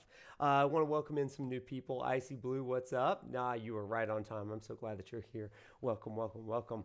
Everybody, so we just got a bunch of stuff from Genova, the end of the Hojo dialogue, all that kind of stuff. We talked about IRB, we talked about research and development, but the thing that I want us to really think about here is that last scene where Aerith touches Red 13 / Nanaki, right? Or Nanaki. So she touches him, and the question is, what's happening? I love in the chat, somebody said, sorry, it's already scrolled up at this point, but somebody said that you think that she is preserving her memories that the Whispers seem to be trying to take from her into like Red and Marlene and others. I think that's a really interesting idea. So for some reason, she is imparting knowledge on others. So she imparts knowledge on Marlene. We see that in chapter, 12 at this point? And then we also see her impart this sort of domestication or intellect into Red that immediately calms him. It also calms Marlene. So she's using the power of the Lifestream. We know that as an ancient, she is able to manipulate the power of the Lifestream to bestow on others to some degree, but also to affect and listen to the planet itself. As a guardian of the planet, a protector or steward of the planet, this is part of her ability. I think that's a really interesting thing about Aerith's character. She is our priestess. She is our intermediary in between real life and that of the divine, of death, of life beyond. And so that's a really interesting thing. So she has this foreknowledge of the planet. Chat, here's what I want to say. This next scene that we're about to see, we're talking about the Whispers. If you saw my first video on what's up with the Whispers, basically, I posted that on January 3rd, I think, earlier this year. Go back and watch that if you haven't seen it. But in it, I talk about the planet, the Lifestream, as having 3 attributes. And these attributes come from Calvinistic predestination in Christian theology. The idea of the Lifestream and predestination has 3 components. The first component is this. It has a foreknowledge. Predestination is the idea that everything is not necessarily planned out, but it's fully known. Predestination has a foreknowledge of what is going to happen. In that, because everything that currently exists is going to make up the future, and that future already exists in an omnitemporal state, everything can be known right now. So this knowledge is only known by the divine according to Calvinistic predestination doctrines. The problem with this comes in the idea, at least in this game, the problem with this in the fiction of it is, what if that knowledge was made into a tangible form? So in Christian theology and even in other traditions, there's notions of a book of life, a book of destiny, a book of remembrance. And it's the idea that in actual books in heaven, there are chronicles or logs of all of the things that could ever happen. That's all great and wonderful if you are in eternity and you're living in time beyond time. But the question of Final Fantasy VII is, what happens if someone were to tap into this omnitemporality, to read these books, and to understand the will of the planet? If you have that, you may be able to subvert it. That's the idea of foreknowledge, right? And so the question of foreknowledge comes into play here because the Lifestream has foreknowledge. The second aspect of predestination is the idea that you not only have foreknowledge, but you have a will, a providence. And we've already talked earlier in this stream about how the planet has a providence of its own, and it's pushing all things toward that end goal. The third aspect of predestination is the idea of governance, that God is actively governing the world around that he has created. In the same way, the Lifestream has agents of governance. And that is the topic of this chapter, or at least the beginning of it, where we talk about the governance according to the Whispers, agents of the Lifestream that are trying and being manipulated to control the narrative to some degree. I think it's a really interesting way of looking at this stuff, and I hope that you agree as we move forward. So, with that, we're going to enter into Chapter 17. Before we do that, let me give a quick ad for you about some of the things that we have coming up, because I know that people are hopping in and taking off and all this stuff. Over the next few weeks, we're going to be ending Final Fantasy VII Remake. Actually, we're going to be ending it on Tuesday night. Then, on February the 20th, we are going to begin our Final Fantasy XV lecture series. This coincides with my actual class at the University of Alabama. So I hope that you'll stay tuned for that. But you may be asking, hey, Final Fantasy VII Rebirth comes out on the 29th. Are you streaming that? Well, the answer to that is kind of. We are doing Final Fantasy VII Rebirth, but in a new form. As you know, I have two pillars of content right now. The first pillar of content is what you're watching. It's the lecture plays. It's a let's play where we go through and we pause for lectures throughout that playthrough. The second content is what we call thesis videos. These answer questions about games we're playing or about general questions. We're going to go through all of that. But the third pillar of content that I'm starting with Final Fantasy VII Rebirth, I'm super excited about, is what I call New Game Chronicles. This is me playing a video game, a new game, in this case Final Fantasy VII Rebirth, and I'm not doing it live because you don't want to see me do it live. Instead, you want to see what I'm imagining and thinking about and dreaming as I go through the game. Now, listen, chat, with Final Fantasy XVI and with 7 Remake, I played double the expected amount of time that it takes to beat these games. You don't want to watch that. promise you. You don't want to see that. It's a lot of me wandering, even worse than this game that I've already played 7 times before. Instead, what you want to see are the revelations that I have. I play through a part, I have a reaction, I have a shock, and then I turn to academic resources. You're going to get that. You're going to get my live reaction, just kind of edited across the like 100, 200 hours that I play Rebirth, and it's going to be given to you in chapter by chapter form. My goal is to have, it's going to be like a behind the scenes, but it's going to be highly edited and curated. At the end of every chapter, I'm going to record a reaction, a basically live journal, and I'm going to splice into that video reactions that I made because I'm filming all of my reactions, my gameplay. I'm going to splice in all of my immediate sort of stuff so that you get to see those things, and then I edit it in with some of my immediate reactions at the end of every chapter. Does that make sense? I hope that it does. And I hope that it's going to satiate your desire to see me kind of process these things in real time. Eventually, probably in May or maybe even in the summer, we're going to do a Rebirth lecture play series. So look forward to that.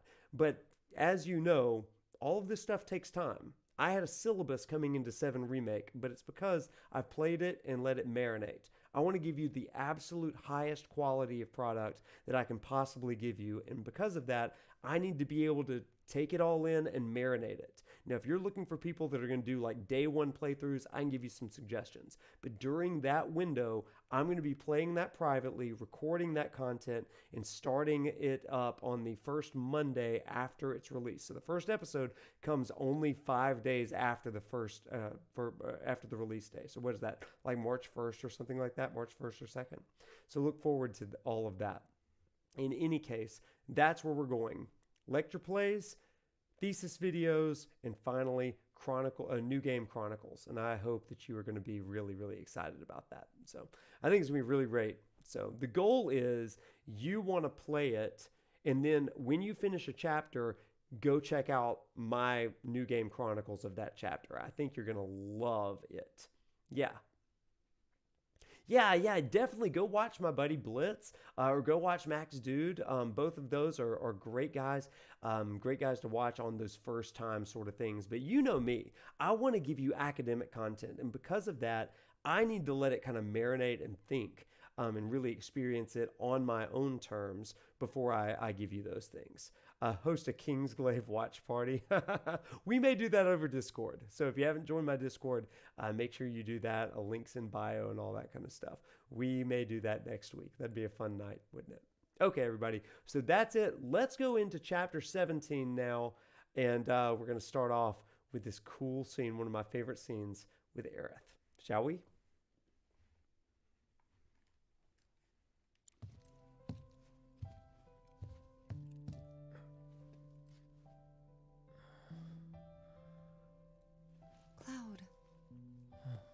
Thank goodness. You're awake. You okay? Yeah. Where are we? Where I lived when I was still a Good night, child. Nelson. Have a great night.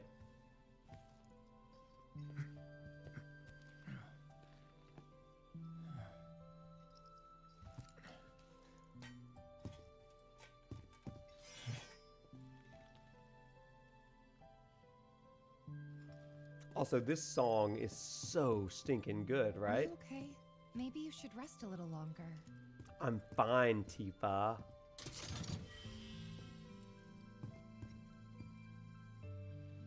Oh, let's just check out some of these drawings.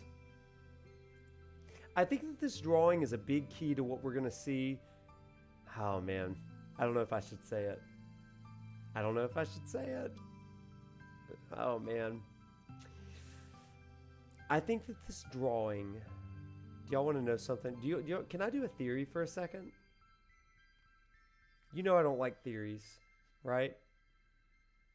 I like lenses. I don't like theories. But I want to share something with you. Okay, here we go. Do you see this stuff on the wall? I know it's up in the top right corner at this point.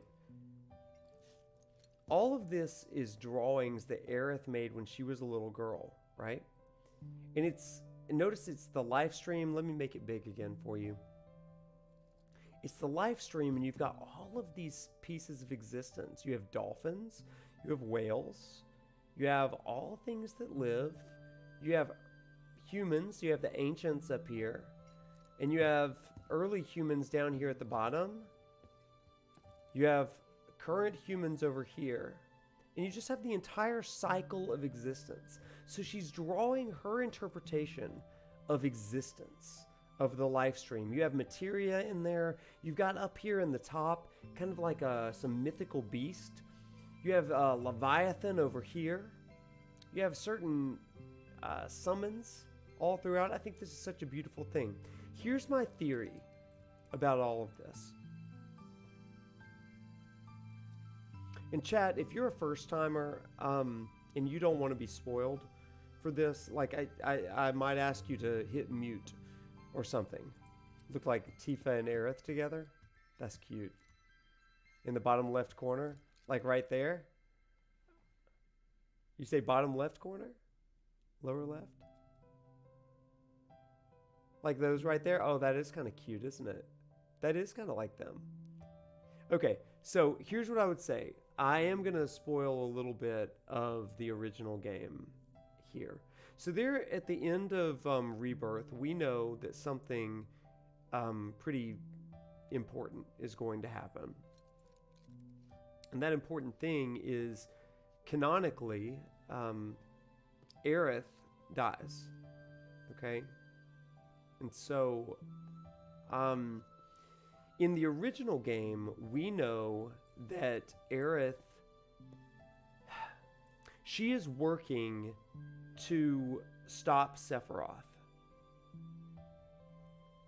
But we don't really know how. She's prayed for this spell called Holy, this materia, white materia, to do the work that's going to counteract Sephiroth's calling of Meteor using the black materia.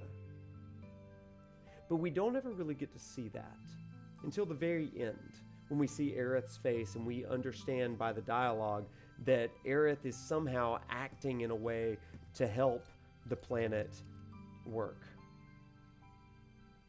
So here's my thought, chat, on part 3. I think Rebirth ends exactly like the original.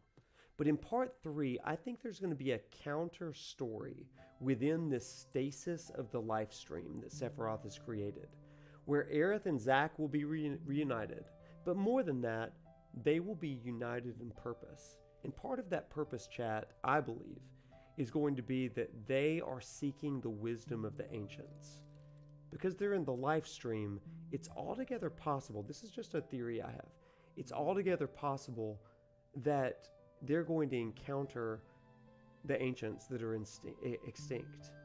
And that Aerith is going to be able to speak with them about the knowledge of the planet and seek their wisdom as a way of doing this. Now, the reason that I point this out here is because she has a knowledge of it, and I want to hone in right here in the middle here, where she's pointing out exactly the ancients, if you look at the exact center of this mural. I think that we're going to get to see that Aerith is going to actually interact with these ancients, and she's going to be able to, we're going to learn what they know and what they are, I guess what they are unable to do, but Aerith is going to uniquely be able to do with the help of Zack. I think it would be such a really interesting thing. I would very likely see that part 3 is going to be the story as we know it, but Aerith and Zack and maybe Biggs, maybe others, are going to be working against Sephiroth to seek the wisdom of the ancients to counteract his plan, and ultimately there will be a final battle on 2 fronts. Sephiroth versus the party in the real world, and Sephiroth versus Zack and Aerith and others in the Lifestream world. Could be really interesting, right? What do you think about that, chat? I think it could be really interesting. This is such a good theory. I feel like I just got spoiled. Listen, I've been holding on to that theory for 4 years. And I've been thinking about it and thinking about it and thinking about it. And like, the more that I'm seeing, the more I feel like it makes some kind of sense. I kind of got the hint, I think you presented a couple weeks ago, that it's the Lifestream world, and we will be, we'll see them fighting Genova from the other side. Yeah. Yeah. Aerith's death in the original game, if you read the subtext of everything, she is not like stagnant. She's working in the Lifestream. She's working after death. But the party has to do their part, she has to do their part, and finally Holy is unleashed in the end. I think it's really interesting. Reminds you of Made New Travels the Planet. I've never read that, actually. But maybe this is just a headcanon, but I think that it could be the way we're going. Anyway, that's all I wanted to say about it. I don't know if we're going to see it or not, but you want to see Rebirth leaving us on a cliffhanger where Sephiroth is winning? I think you're going to get that. I think you're going to get it. I think we're going to see the end of Rebirth being a very somber moment where it's like, what's going to happen? How do we get out of this? Okay, let's continue. I love this scene, by the way. It's a powerful scene. My mom and I stayed here years ago when I was just a little girl. The room looks exactly the same.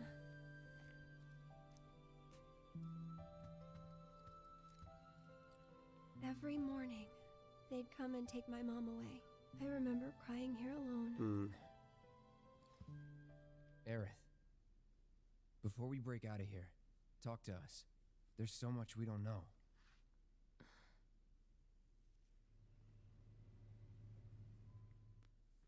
I'm a descendant of the ancients. That's pretty much it, really. Oh, but just so you know, that's not their actual name.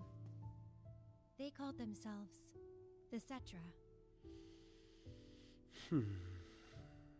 We who were born of the planet, with her we speak, her flesh we shape. Unto her promised land shall we one day return. Yeah, Jack, I agree. By her loving grace and providence, may we take our place in paradise. You know it. Yeah, well, honestly, I thought that part was just a fairy tale. Shinra thinks it's true. They've been searching for the Promised Land for a long time. And they must think you can lead them to it. Can you? Nope. Someday, maybe, I'll find it in me. Part But 3, now, baby. Not even if I wanted I think to. she will. Even if you could, that land belongs to to you and your people. Shinra's after it because they believe it's rich in Mako. Mako they've got no right to claim. But they'll try to take it anyway, won't they? Greedy bastards will never stop. Okay, new plan. Y'all take Aerith and get the hell out of here. Me, I'm gonna go bust some Shinra heads. Barrett, wait. You can't do that.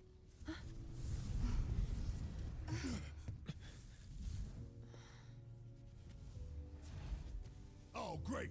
These assholes again. Probably some Shinra science experiment. Whispers. Perhaps best described as arbiters of fate. They are drawn to those who attempt to alter destiny's course and ensure they do not. Like capital D?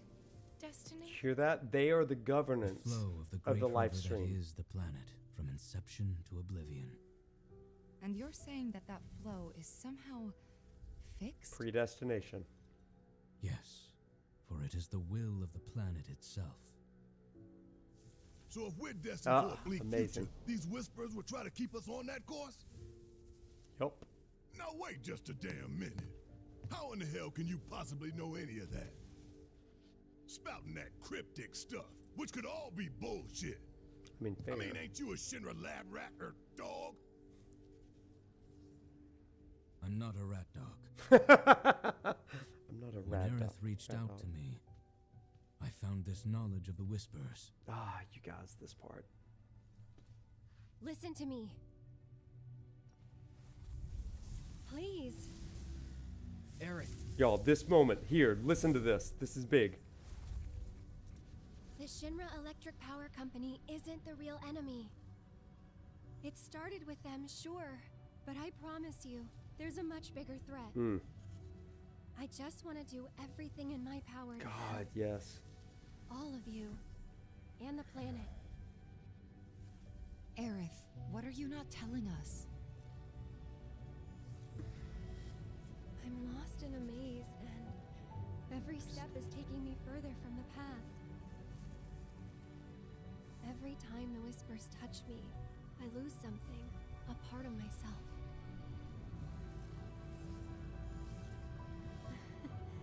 Follow them, the yellow flowers. Ugh.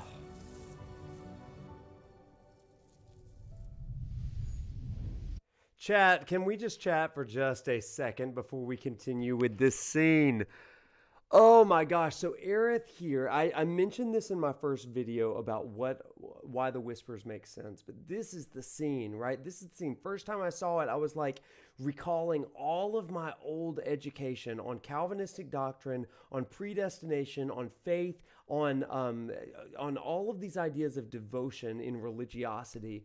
And like what it did for me was Aerith here is having a crisis of belief where she is trusting in the will of the planet. She has been this person that is an icon, a steward of the planet's will. And for the first time, she's realizing here that something's wrong.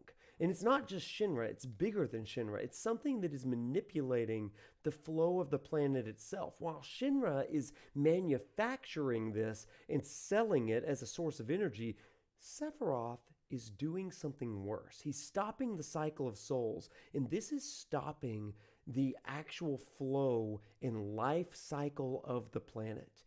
And she's feeling compelled to do something. And yet for all of her life, because of she is a Cetra, she has an unflinching devotion to the Lifestream's will. A steward of the planet. She trusts in what the Whispers are doing, and yet something is off, and she can't quite put her finger on it yet. Every step she takes is taking her further from her path, her predestined path. Every day in my life, I work with 18 to 25-year-olds. 18 to 25-year-olds who have no idea what they're doing with their lives. They come into college, and many of them have an idea of what their life is going to look like at 25, at 30, at 40, at 50, whatever it is. And then something happens. They experience new knowledge or cognitive dissonance, or life happens, and they get shifted off course. And suddenly they begin to say things like Aerith is saying. Things like, every step I'm taking is taking me further from the path. And they begin to wonder, who am I? They have a crisis of identity. And that same thing is happening with Aerith here. And what we're going to see in this chapter and in the next is her finding her own resolve in saying, no, everything is not dictated for me. There's a moment where you have to stand up for yourself, stand up for the things that you believe in, and to go forward in a new path that you are charting, an unknown journey for yourself. Now, I think that this is a powerful message for us here in chapter 17 at this point about what it's going to mean for Aerith and also for the player.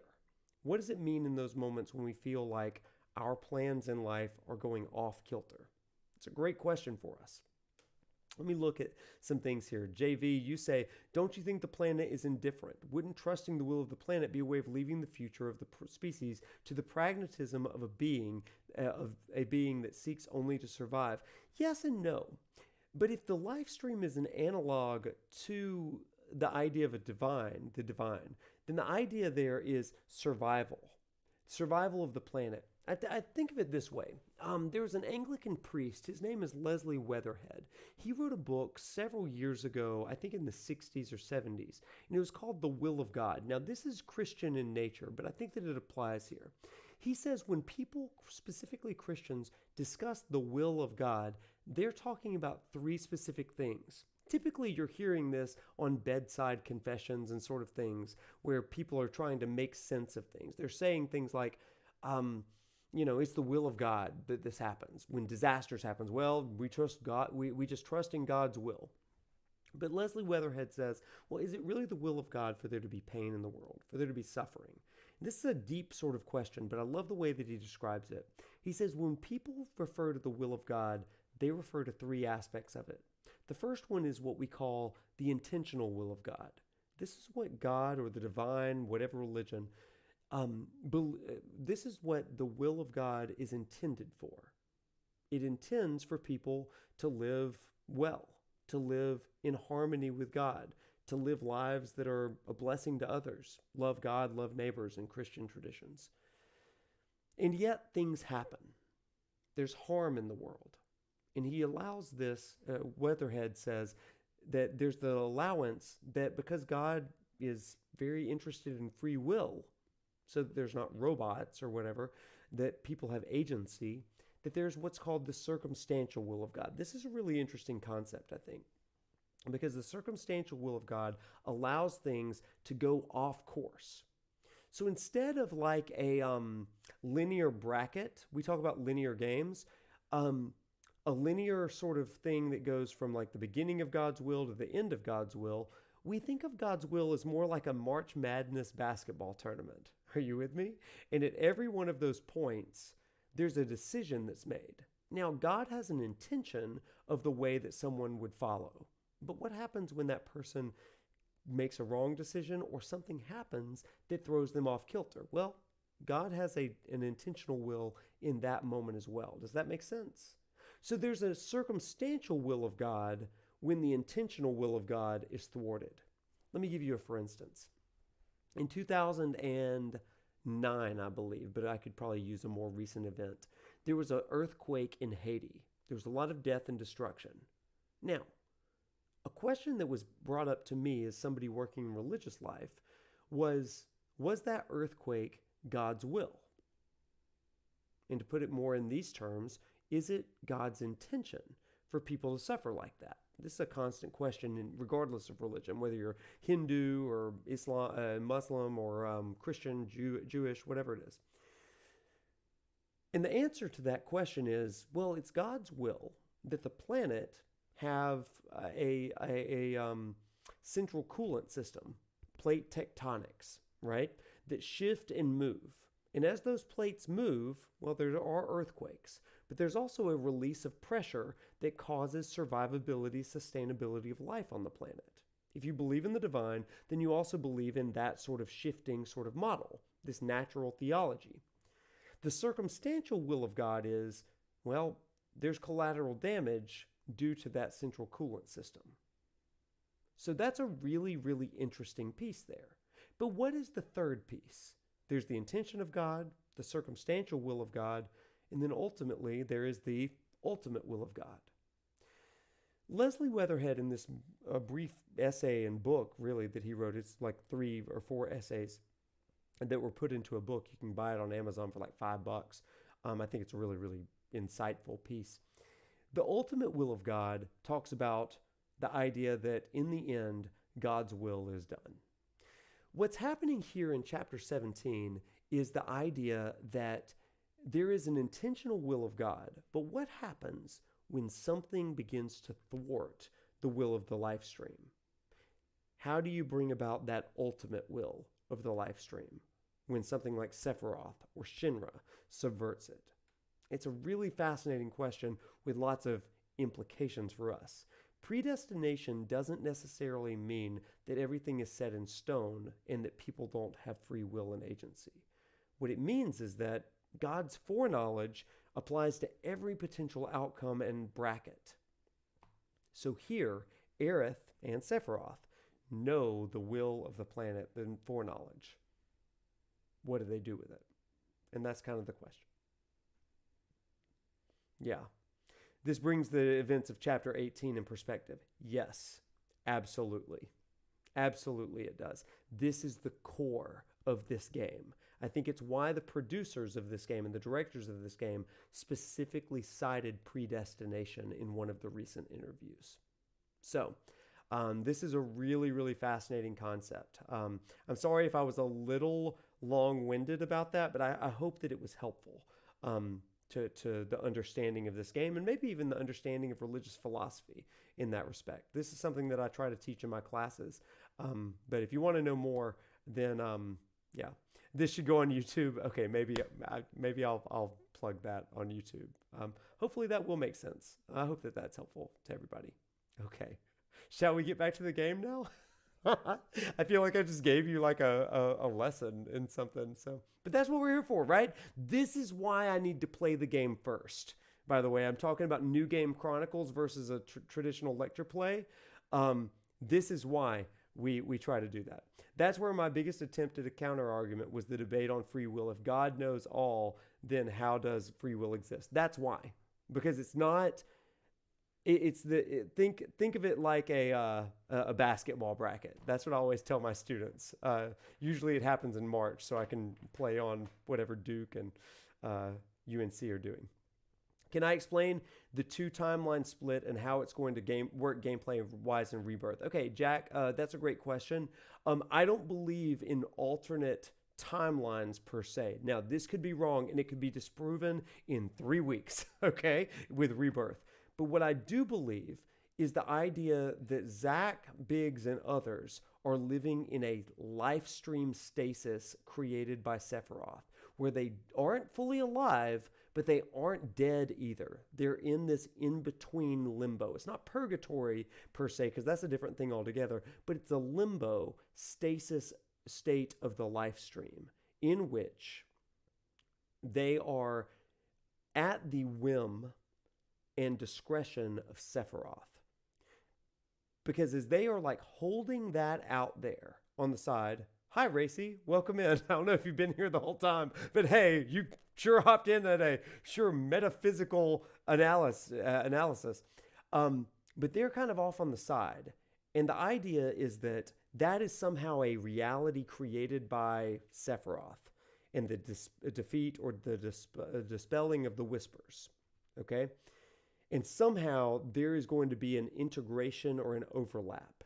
This is kind of the bucket or the container that Sephiroth is holding so that when he calls Meteor and it comes crashing down on the planet and everything dies, it will be absorbed into this static life stream. And Sephiroth will stand in the middle of that wound and absorb this static life stream into himself. Meaning, he not only has the power of Cloud, who is dead, Tifa, Barrett, Aerith, Zack, and all of the others, but he would absorb their power as well as the planet itself and becoming a new existence, a new god. If you want to know more about this, watch my first 2 thesis videos, What Are the Whispers and What's Up with Elagor. Those 2 videos, you can find those on YouTube. That's what I think is going to be happening in Rebirth and in Part 3. Now, all of this could be disproven in 3 weeks. I'm totally fine with that. But this is the lens that I use to think through these things, if that makes sense for you. Is this why he keeps asking Cloud for his power? Yes, absolutely. Cloud is the only one who's ever been able to defeat him 5 years ago, right, in Nibelheim. Now, we don't know all of that quite yet. That is a little bit of a spoiler for the original game. But if you know that, then that's what it is. Guessing we don't have any chance to see Square subvert what we think will happen, as in changing a huge moment that will happen in the next game. No, I don't. But again, personally, I think we are following the main major story beats of the original game. I don't believe this is a sequel. I think that it is a full reset on the entire chronology of this game. They've said in interviews that they leave it open-ended for people to wonder if it's a sequel. My inclination is that they want current enjoyers of the original game to still have mystery and wonder, is it a sequel, is it not? That's one of the mysteries they want. But it's an expanded retelling. So, in this world, the original Final Fantasy VII doesn't even exist, right? Because it's just like a different version of it. It's kind of like, what's the movie It? came out a couple years ago. It doesn't have a consciousness of the previous It that came out in 1994 or whatever. That's what I think is happening in this. So there's that. It's just an expanded thing, right? So yeah, like a full reboot. Yeah. Now, if it does have crossover, there are a couple ways that I could kind of see that.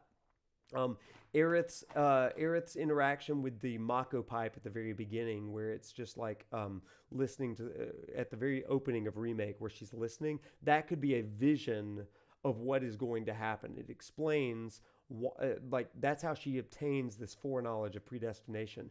She sees what's going to happen with Cloud. She sees Marlene. She sees all of these characters, and that's why she's like, "Oh yeah, Cloud, you're a soldier." Yeah. I mean, a mercenary. Oh, yeah, it's just lucky guess, right? Or when she's talking to Tifa, she's like, to go help Marlene, right? She's like, what? Yeah, I mean, yeah. Just lucky guess. Aerith knows things. And my guess is that she sees a vision of what's going to happen in the Mako pipe at the very beginning of the game.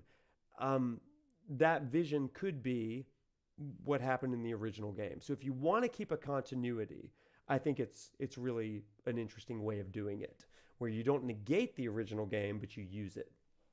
Is it a sequel? Not exactly, but it's not really a reboot either. It's kind of interesting. Renaissance Elf, Broden, really Verdun. Yeah, maybe. I don't know yet. Got to play the game. We'll see. Yeah, a reimagining. So anyway, I spent longer on that than I thought I would, but I hope that all of that was helpful to you. The Lifestream is a cycle of memories, past and future. That's exactly right. It's omnitemporal, meaning Aerith has access to the past and the future. The memories of the ancients that have come before, and the future, meaning she is aware of even Advent children. Okay? Like, that's huge, right? Hence why Crisis Core is released after Remake and before Rebirth, and why Advent Children is being re-released just before Rebirth. The reason is, it's this idea of we are having foreknowledge as well. We have the power of Aerith in this game. We have foreknowledge and knowledge of the past and the future as we go into Rebirth. So that kind of is an interesting thing. It's kind of cool. Jack, how long did it take me to become a professor? I mean, I think I was about 33, 34 years old when I became a professor. So, it kind of fell in my lap, to be perfectly honest. I started as an adjunct and then I moved forward in that. So, yeah. Would my book recommendation help you understand better? Maybe. It's very theological. It's not very gamey, is what I would say. So, if you're interested in the idea of predestination and free will and all that stuff, then Leslie Weatherhead's The Will of God could be helpful. After Rebirth, maybe we will get a Dirge remaster. Yeah. Jareth Phesus. Good grief. Okay, let's get back to the game, everybody.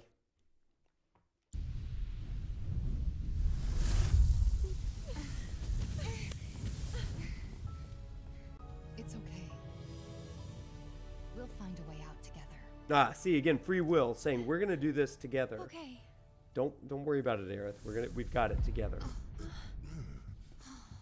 Great stuff. Weird.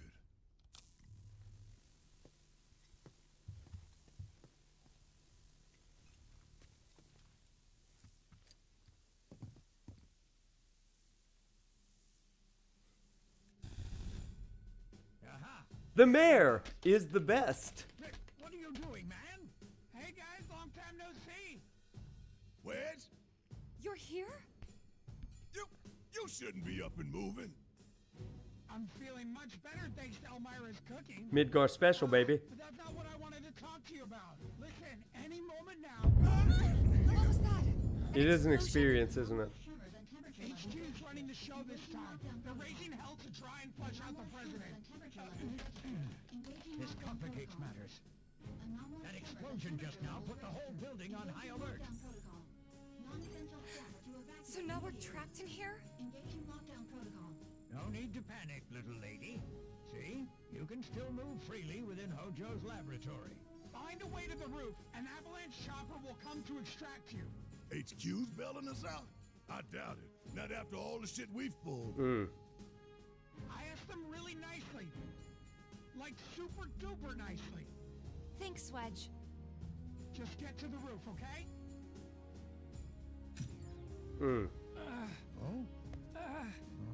Oh, he was strong for the camera. Oh man, Wedge. He's a real one. I didn't ask him to do any of that. Well. Yeah, well, I'm glad he did. Don't you love these characters, guys? Still chew him I out just for love them later. all. Love them all. All right, notoriously, we are entering into one of the most tedious chapters in the entire game. That's okay. We're going to have a good time together, aren't we? Anyway, we gotta get to the roof, right? Fortunately, they gave us a map. We'll see if it helps me.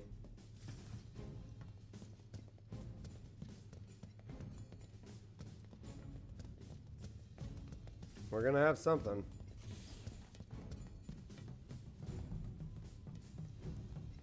That elevator. Was it this way? I don't know, Barrett. His odor still lingers. Probably over here, buddy. The part with the fish? Oh, yeah, it is the part with the fish. Characterization is in a Final Fantasy love language. Yeah. Racy, I hate to say it, but girl, you're gonna have to go back and watch this one. What happened here? We've done a lot here. Where did they go? That stinks in here. We've had a lot of good lectures in this one. More lectures than ordinary. One thing we can. Like we met Lab Rat Dog, Red. Yeah, Max Middleman is a goat.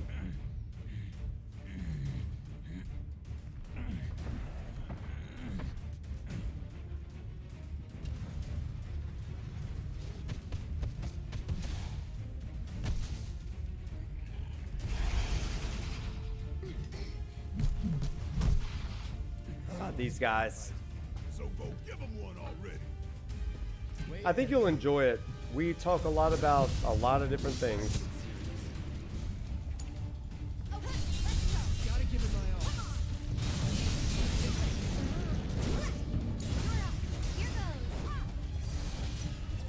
Go, Aerith. So good to have you back. This one's for you. Yeah, we've done more lecturing in this one than I think we ever have in a lecture play before.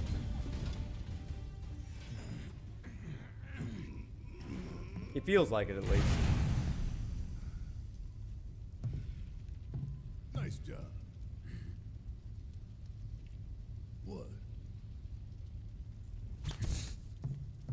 Shit! What the hell, Red?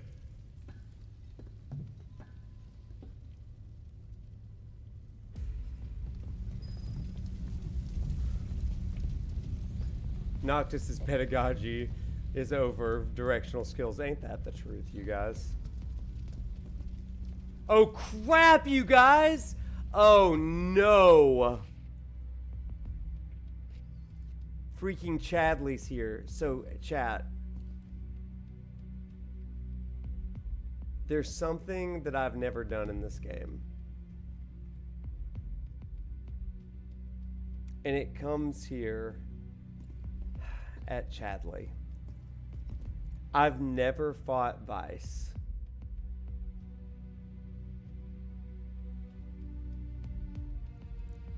But this is our chance to fight him.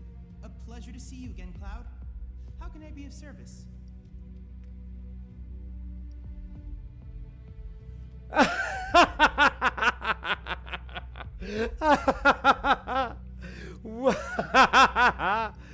Have I not done any of these here? How do I do the Weiss fight? Cloud, I do hope you won't forget about I would never forget about you, Chadley. How do I do the Weiss fight? I thought I did it right there, right? Down the hall?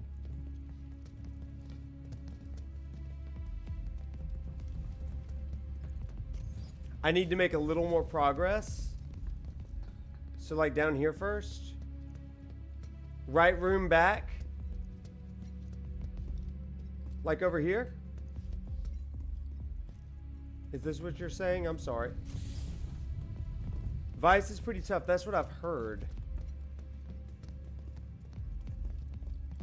Now left. Oh, through here? Oh, crap. In here? Oh, crap, you guys. Cloud, we've added a new individual's data to the combat simulator. I can't divulge any details. I've beaten everything else. I can say its existence is both highly classified and extremely dangerous. To be completely honest, I have some misgivings about it as well. Even now, I'm still not entirely sure I made the right decision. However, I do believe that engaging it in combat will yield vital information. And who better to extract that information than you, Cloud? If you're willing to try, I'd appreciate the help.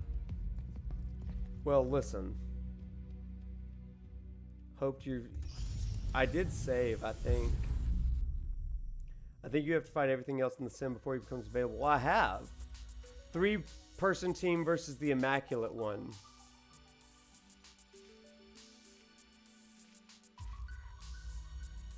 Y'all, this is gonna suck. Yeah, please give me tips. I don't care.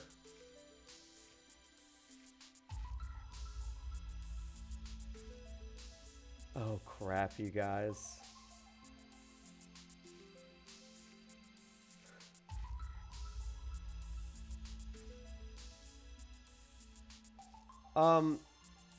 Learn how to play Tifa with Perry. Okay, we're gonna try it once, maybe twice. We'll see. Okay. Let's try this. I'm just gonna Google something really fast. Let's just see. Tifa stagger prowess is needed. Every tip had to have a lot of materia prep. Well, that's not me, is it? Okay, let's see. Lots of fire, it looks like. Crap. This may be something that I do later. We'll give him a shot. We'll give him one shot. I'm going to Leroy Jenkins this boy. He's extremely tanky. Okay? All of his abilities can wreck us. Noted.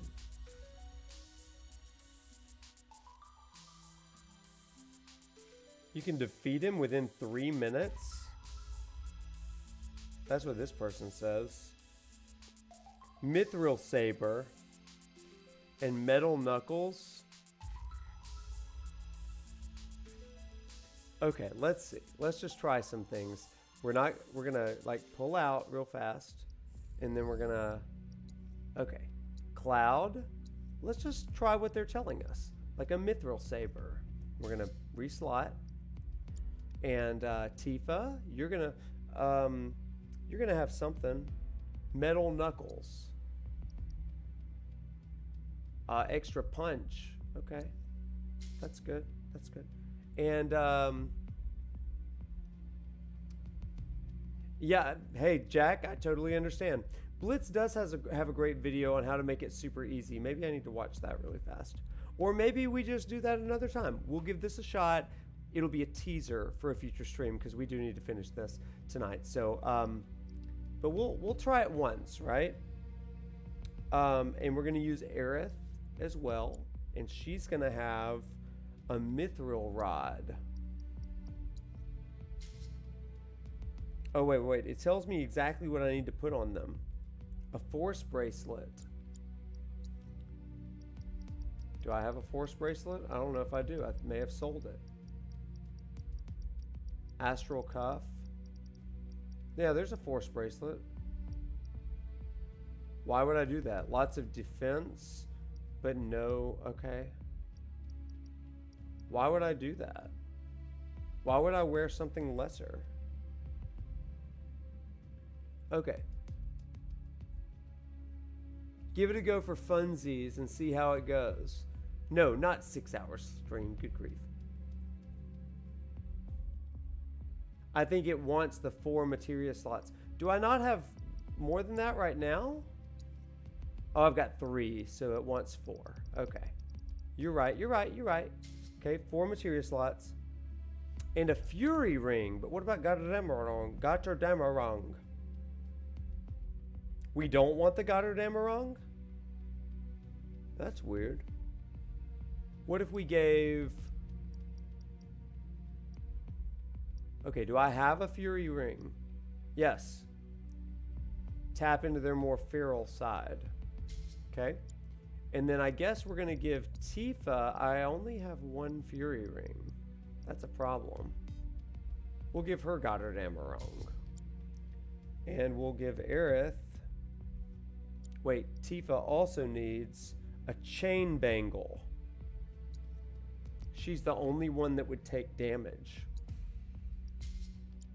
And then Aerith is going to have the mithril rod and another force bracelet.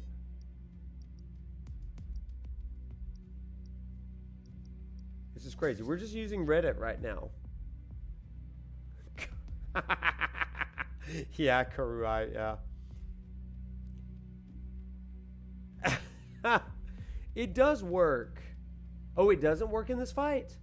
Oh, crap. Are you kidding me? Well, if it doesn't work in this fight, then I guess we're going to use something dumb. It says it on the fight info. Boo! How about revival earrings? That might be good. But it breaks on use. Slightly filled. Yeah, you're right. You're right. A Mako crystal. We don't want berserk. I mean, we can increase whatever. Power wrist guards. Oh. Max HP, strength, champion belt. That's it. Interesting. Okay.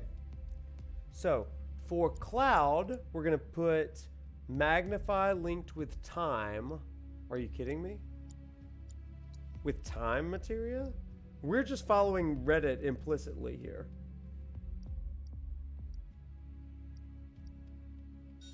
Okay. And then we've got fire and barrier. Okay, there's no fire here, so. I hope you're ready for this because I'm going to die like a dog. Barrier.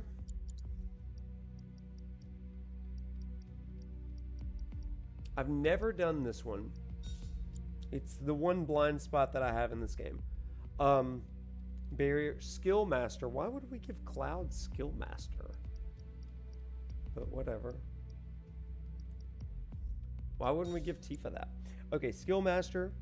We'll give him first strike. You're ready to be entertained. You're ready to laugh at me. Yeah. First strike. There it is. And then we've got magic up. We don't want to do. Okay. Is it assuming that I'm not going to die? Because.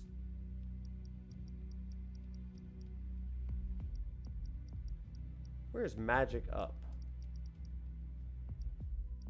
Oh, there it is. My bad. It's not fully charged though. Refocus, refocus, refocus. Well, that's not going to work. I don't have that many refoci. Oh, maybe I do. Huh. How about that?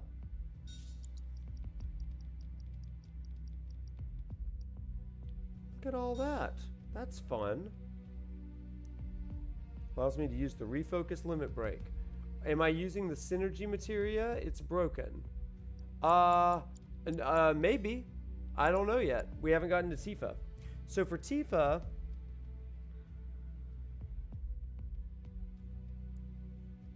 okay, so fire and parry. Does she have fire yet?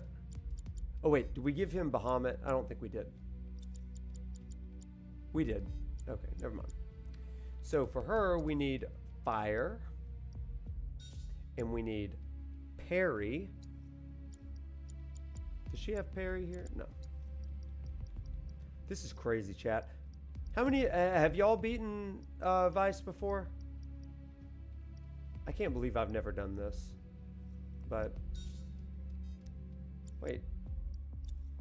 Okay, we're good. Nope. You shush, Racy. Steadfast block. Lots of nopes. Pazavla, you beat him once? Once, okay. Okay, so we've got... I know nothing about this fight. I'm intentionally going into this blind. Because I knew one day I was going to fight him before Remake. Or Rebirth. Steadfast block. There it is. And then we've got ATB stagger. And then we've got luck up. 20 or so tries. It'll take me a couple of tries, but then it'll be so easy. Okay. We'll give it a few tries. I mean, we're not going to like give up immediately, but I know it's like the toughest battle in the game. It's not even fully done.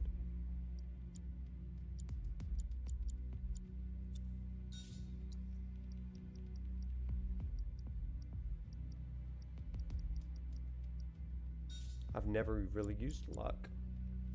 She's got it freed.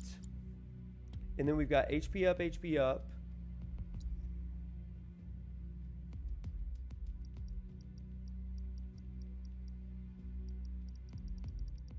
Okay, let's give her bunches of HP up.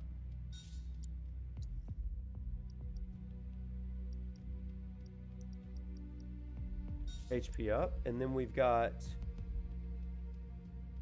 Oh, she needs Skill Master as well. I don't think I have another Skill Master. These people have more materia than I do, I think.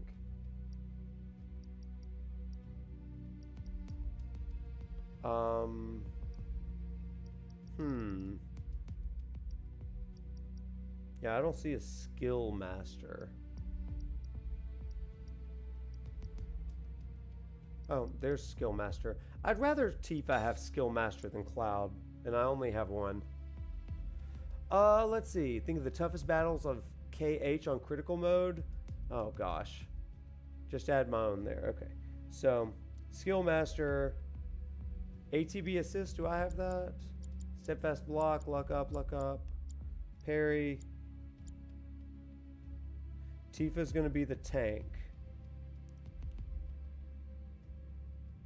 Good grief.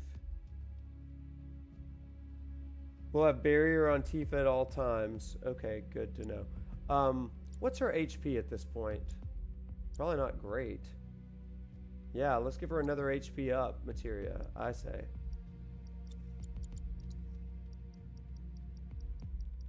Yeah, she needs all the HP up, I say.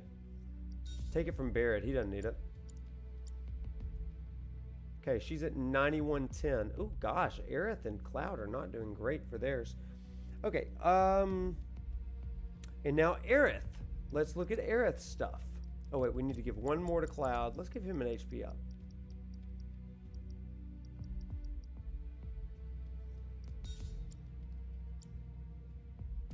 Okay, that's more helpful. I have definitely not played critical mode for that. I have fought Sephiroth before, but I've never beaten him. Okay, so we're starting with Synergy and Fire. So let's go Synergy, that's blue. Synergy and Fire. None of those. Y'all, this is going to be a disaster. I feel it. Barrier and Healing.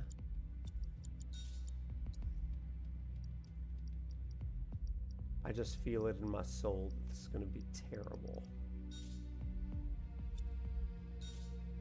Let's give a better barrier to Aerith. Okay. Then we've got Skill Master. She's not going to get Skill Master. First Strike and Revival. She doesn't get a First Strike because I've only got one. But she will get a Revival. You got to believe in yourself. Thank you for your confidence. It is misplaced. Yes, I played all the way to Sephiroth. I did. It is notoriously... it's notorious that I am not much of a fan. Subversion.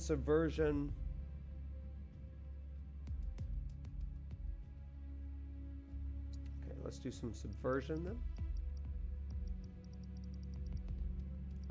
Okay, there's one.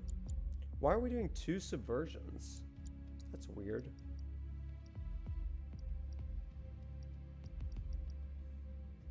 For stats, I guess. Magic up. And we're going to have to give her some HP up as well. Her HP is going to be the least. We could give her some time materia.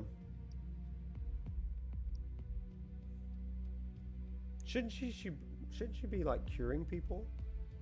Weird. Everyone get your first try emotes, please. Are you kidding me? That's not happening. Okay, chat, I'm open to any tips. Typically, I don't like backseating, but tonight I'll allow it for this madness. So, we don't need any of that. She's got barrier.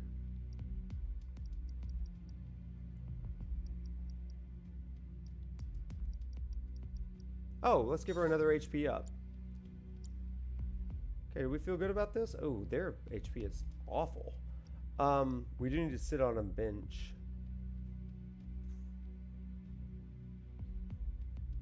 No clue on your end. Okay, that's fun.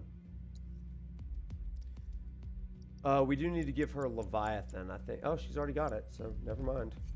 Okay, let's go sit on a bench to restore our HP. And we'll be back in a moment to die. It's going to be great. We love benches. Life is a bench. Benches be crazy. You know?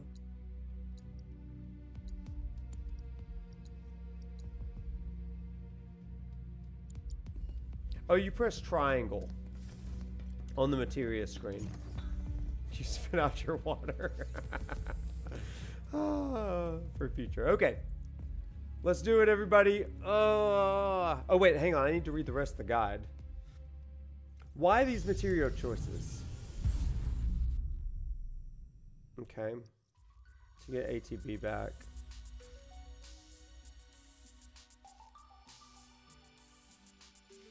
Allowing them to chain cast Faraga during stagger. Luck stat increases crit chance. Okay. I'm reading. It says binding a shortcut to focus strike. Okay, we need to do focus strike and unbridled strength and true strike. Okay, so let's bind some things for old Teefs. So for unbridled strength, I like that. True strike, that's triangle for us. Let's get rid of this guy, and we're gonna do focus strike for her.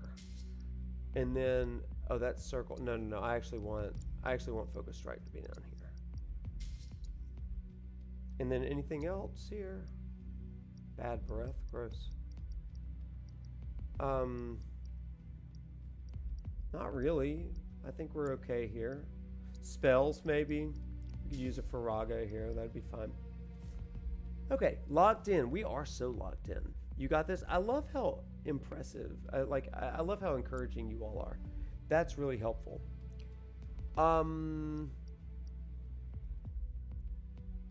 Select Tifa as the team leader. Okay, Teefs, you're up. The rest doesn't matter. Okay. So, L2 haste magnified. And Aerith is going to cast barrier on Tifa. So let's go ahead and do some things for them. We're going to do spell haste on everybody. And Aerith is going to do... We're not going to use that. We're going to do Haste or barrier on Tifa. Okay, so we're learning right now. Y'all, I'm gonna pause this game so much so I can just read this chat. Are y'all good with that? I mean, it doesn't matter. I'm gonna do it anyway. But I do like your input. This is insane. Okay. It'll make me learn how to. Okay. That's one ability out of 3 used for Cloud and Aerith to trigger skill master materia. 3 different ones are needed. I'll be the pause king. Use the parry materia to dodge Weiss's attacks. It's the easiest way to avoid damage, okay? By pressing R1 and circle. Okay. Next, the crosswise cleave. We're going to run away and use parry at the last second to dodge it whenever he does that. Y'all help me to remember to parry. Are y'all good with that? I hope you're ready. Like, this is like calm before a storm here. Evisceration. Okay, wait. The only... oh, wait. What? How do you jump? This one can only be dodged by jumping. The timing is rather easy to learn. Run toward him and then hit circle at the last second. And you jump? I didn't know you could jump in this game. Okay. Okay, you're 0 help. Well, lady, it's time to be some help. Make sure I party. No, I want to parry. I don't need to party. It's Thirsty Thursday on campus. It is party. It's not party time. It's parry time. So, okay. The timing, parry party. Who's parry? I don't know.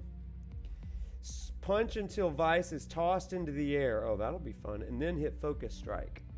Do we have that? Focus strike is X. True strike is triangle. Unbridled strength is square. I don't think that that's going to work. We're going to use focus strike here. And we're going to use true strike down here. Where is true strike? Did I miss it? Oh, there it is. Okay. He's the one we're throwing the party for. Oh, yeah. The platypus. I am, like, not in my test, but on this test I can cheat on my phone. I make the rules here. This is the easiest. Okay, so that's teaching me how to dodge again. This is the easiest to dodge of all 3 abilities. It's called evisceration. Just parry away. Normal dodge also works. Oh, good grief. This is going to suck, you guys. This is going to really suck. And that's all you need to know for the double katana phase. What? There's multiple phases. Awesome. Use Cure with Aerith on Tifa. Okay. Oh my god, there's 10 steps? I think we're just going to go for it, guys.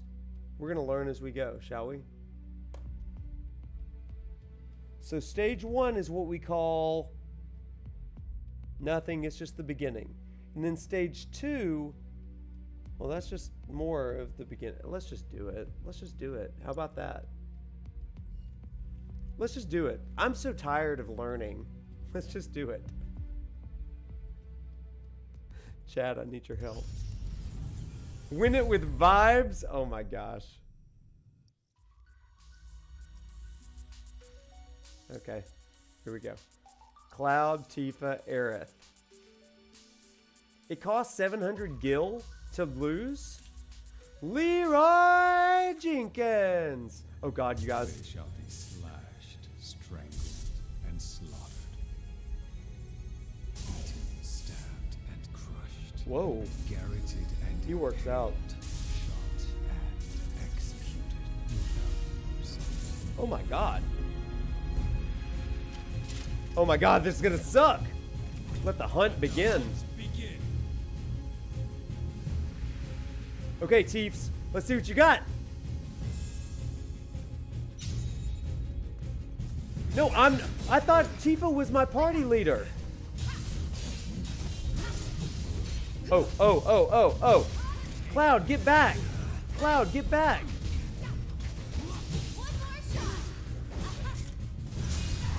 You jerk. Aerith, help me.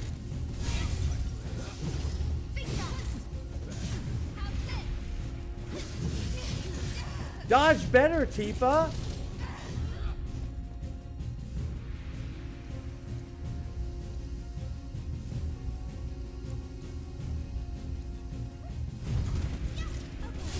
Oh, that was terrible, Tifa! Tifa! And no one has any, like, resurrection spells. Yeah. Yeah, that was a terrible choice. Oh my gosh.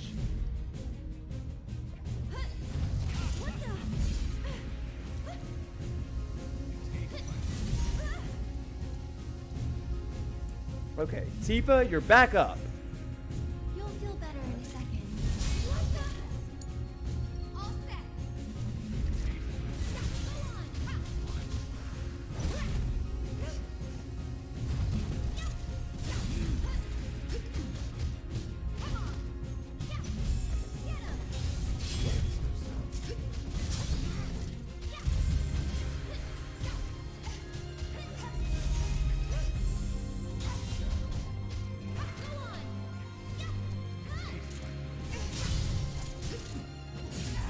No, you don't. Aerith, bring him back to life.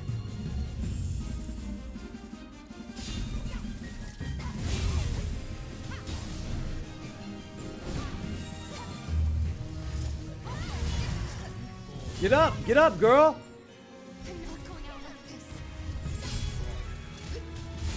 Ah! It's your turn. Stop touching Aerith, you freaking jerk. Well, we're dead.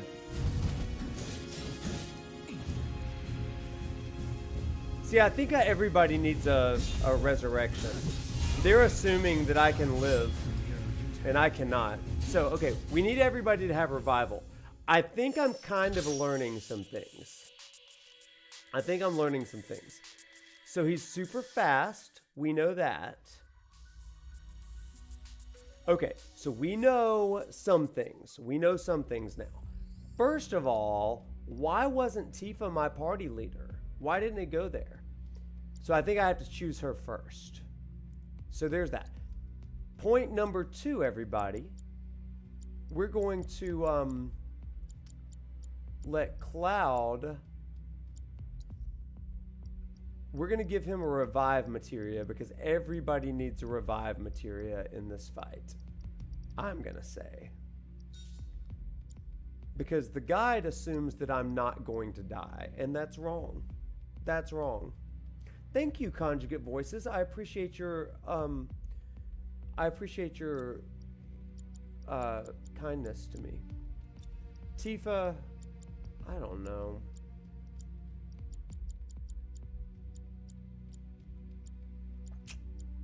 No, if Tifa's the only one alive, we're screwed, I think. See, I need a, like, fail-safe button for Tifa. So I'm going to give Tifa another revive, I feel like. I think it's just, it matters, you know? I think it's really important to do that. Even though it's going to lower her HP. No, it's not. I mean, it really didn't. So, okay, let's try again. Alright, I don't feel great about it, but I don't feel bad either. Alright, let's do it. Tifa, Cloud, Aerith. Here we go, chat. They shall be slashed, strangled. I don't want to hear that. I don't want to hear that. Okay, everybody, get to safety while Tifa tanks. Give me your best shot. Oh, you jerk. Dodge better, everybody.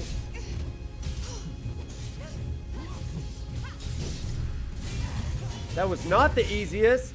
It said that was the easiest to dodge. That was not the easiest to dodge at all. How about Aerith?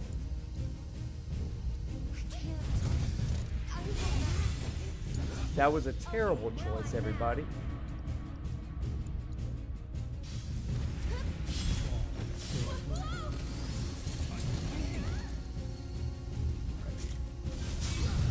Also terrible. Okay, back to you, Tifa.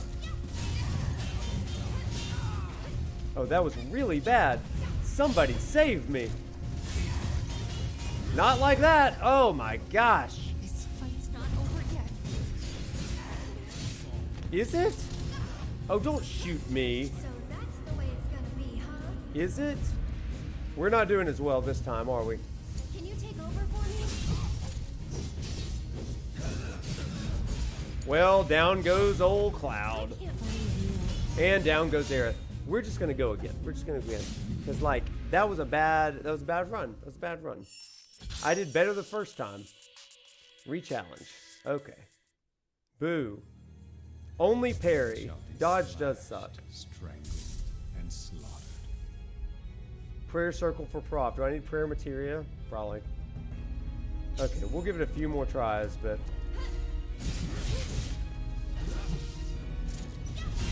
Crap. Okay, he waits for a second there.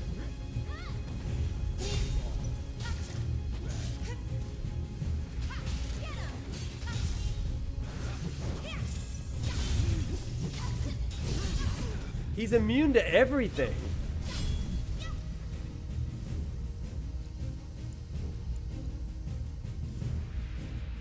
Let's just use Cure on Tifa for now. Jeez! No way. That hit way harder than I anticipated. Okay. Let's just go ahead and raise Tifa.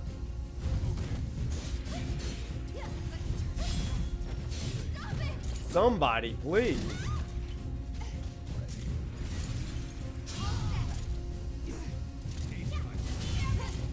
Good grief. She doesn't even have her stuff up yet.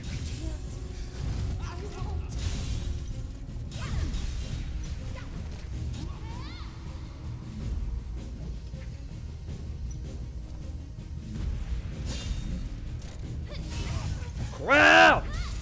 Oh, this sucks.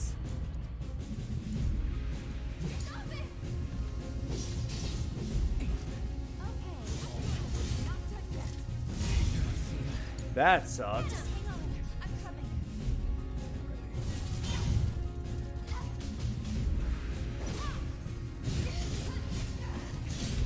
Yeah, dodge does not work.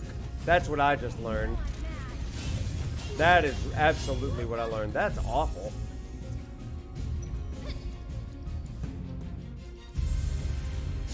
Dodge, Aerith. The way she screams, stop it. Okay, we're gonna go one more time, and then I'm just gonna like stop for the night for that.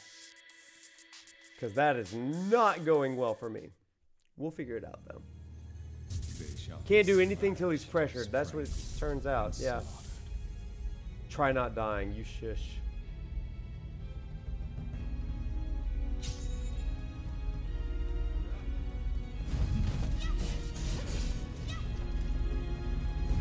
Okay, we're running.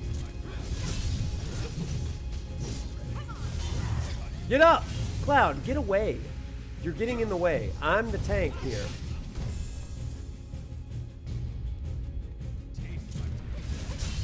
Ah, he followed me. Oh wait, I'm not using haste. Are you kidding me?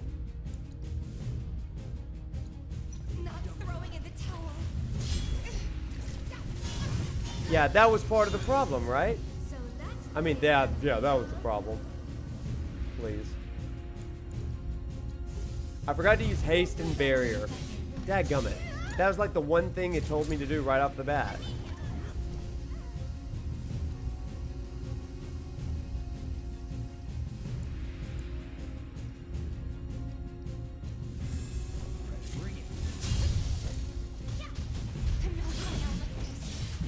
Boy, that's a game changer, isn't it?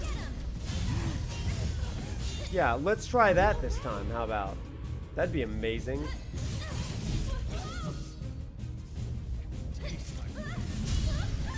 Oh, good grief. Let's go ahead and fully raise her. Woo, that's tough.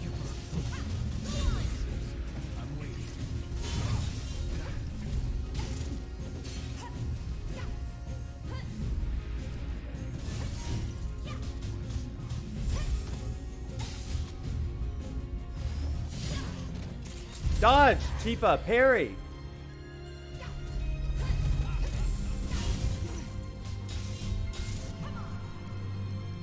Oh crap, we're in trouble.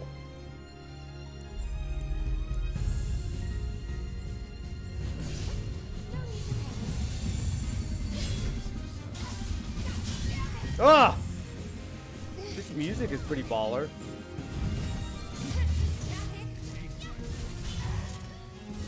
It's not that baller though.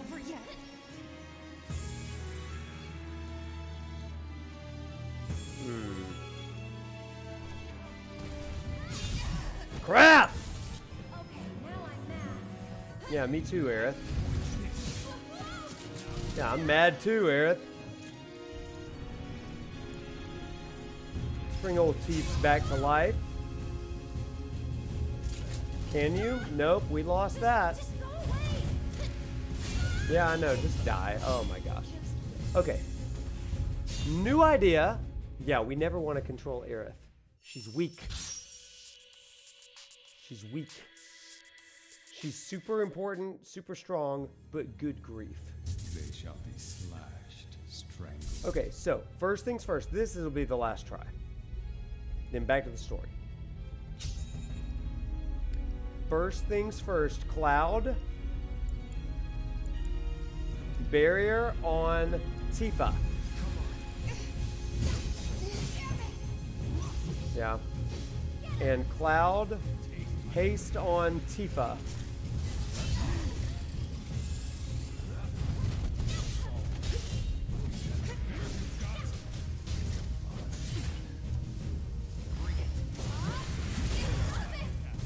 Dodge better, Tifa.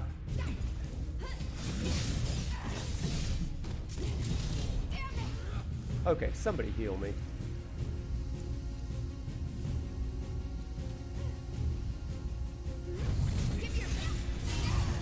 That didn't work right. Okay, wait. Okay, that triple slash that he does is annoying. Okay. That sucks too. Okay, let's try it again. Okay, I don't think any of them have the magnify materia, and I need that. So let's give her another barrier. Now let's give her another barrier, and we'll let her use another cure.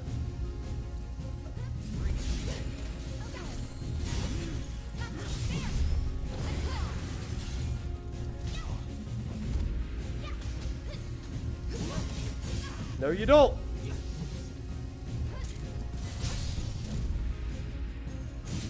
Crap! I kept thinking my ATB was full. It's not. Set him on fire, you say. Okay.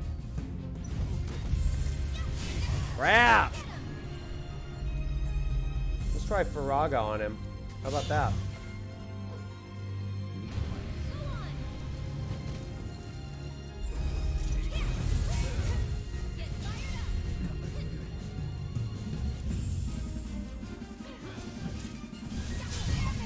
Crap!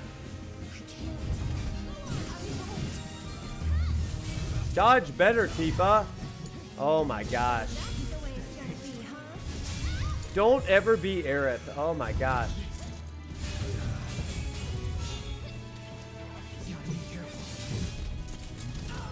Cloud, Cloud, Cloud. Well, that was terrible. Okay, we're gonna raise Tifa again. And then die. Damn it, I'm coming.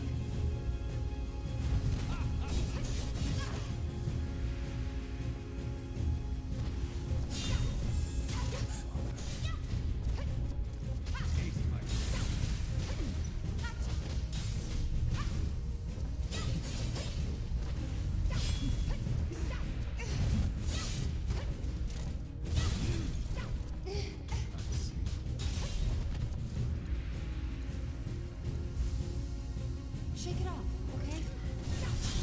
Crap! This fight's not over yet. Ah! Okay, now I'm mad. Dang it! Ah!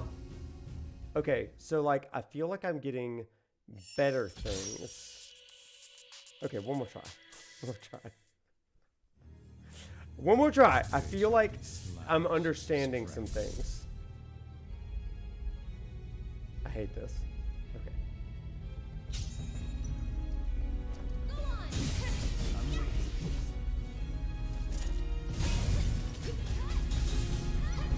Okay.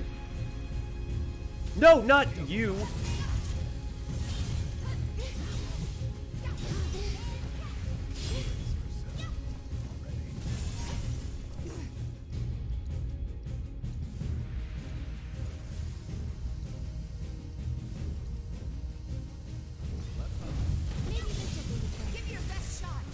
Ah! Stay away from Tifa. She's trying to save you guys. Oh, go toward him, you say. Okay.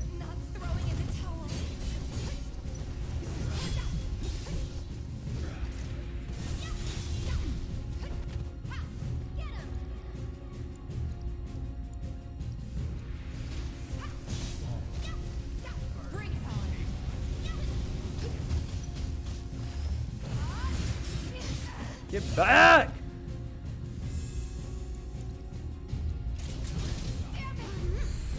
This fight's not over yet.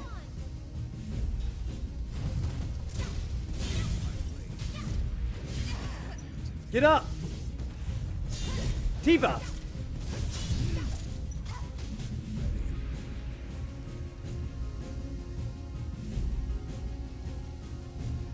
Crap, Aerith!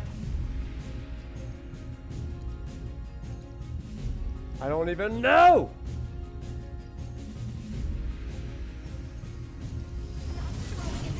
Crap!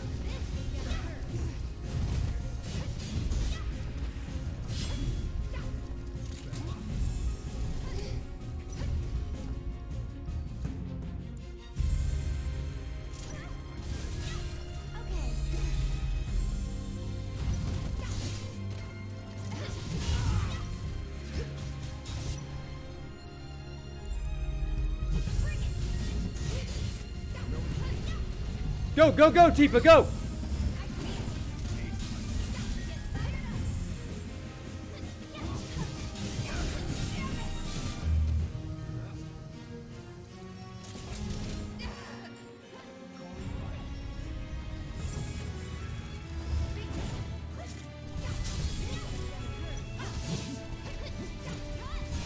No!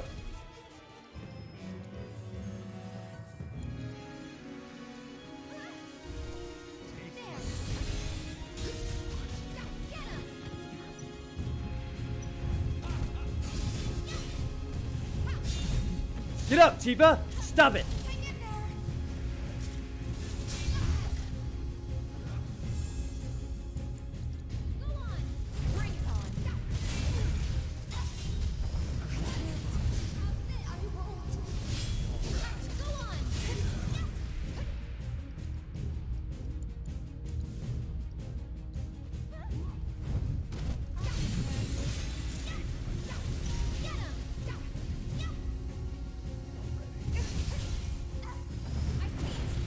There you go, Tifa!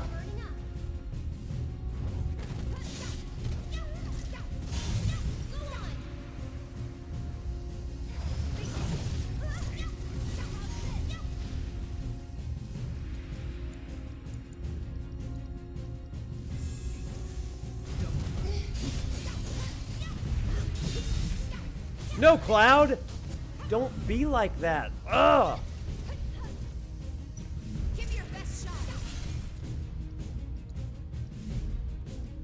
Okay, Cloud. Chat, just talk amongst yourselves. Okay? Like, your boy's doing some work right now. Oh my god, what's happening? Phase shift? He's got a gun?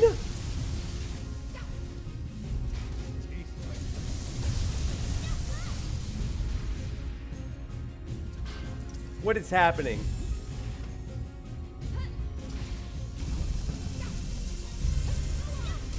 No.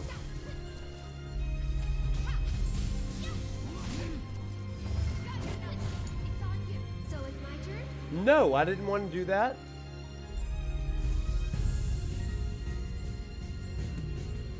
This should make you stronger. Let's go.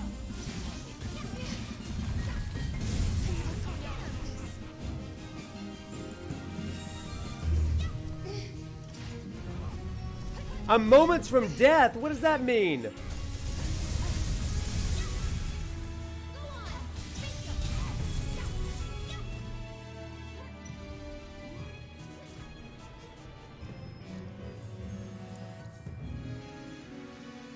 This phase is rough. He's immune to physical. Oh my gosh.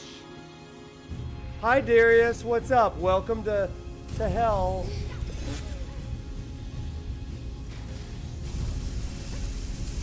Get up, Tifa. Stop your madness. You're up. I'm coming. Let me handle this.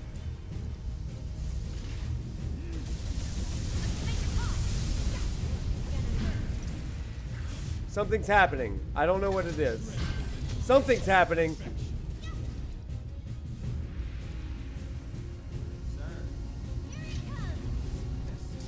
No. No immaculate end. He's doing things. Oh crap, oh crap, oh crap. Dodge! Dodge better than this. No way. What? What happened? No! Why? Dodge better! You'll feel better in a second. Gotta focus or it's over. We're about to dolphin flurry. Unless I have revival earrings. Boo. Maybe this will stun him for a second. Nope, it won't. That's a waste.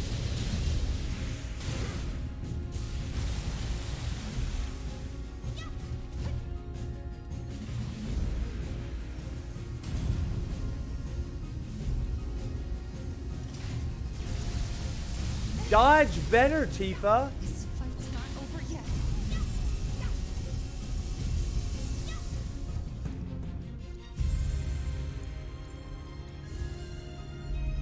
Good to go.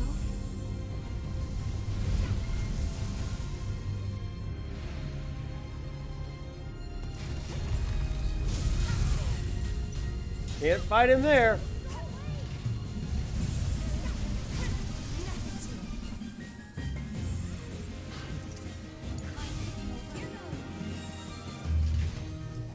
You can do it. I can still fight. Do not hit Aerith, you jerk.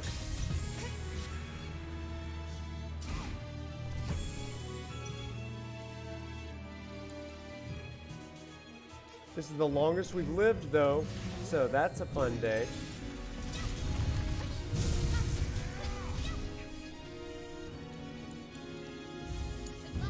So it's my turn? I got this. Extra. Come here, you.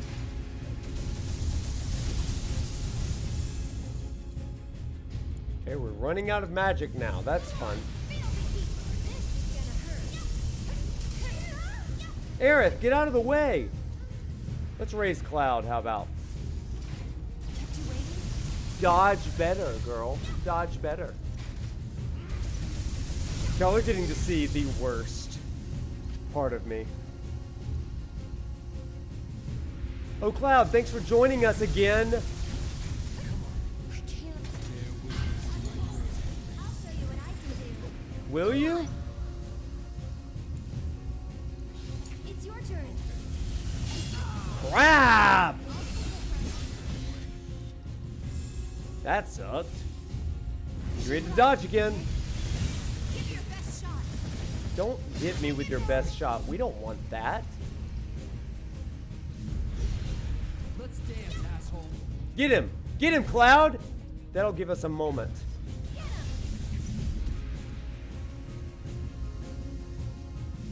You're up. So it's my turn? Aerith, you simply must dodge better.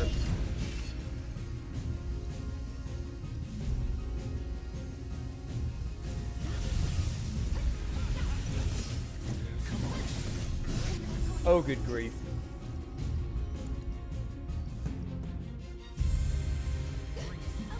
This fight's not over yet.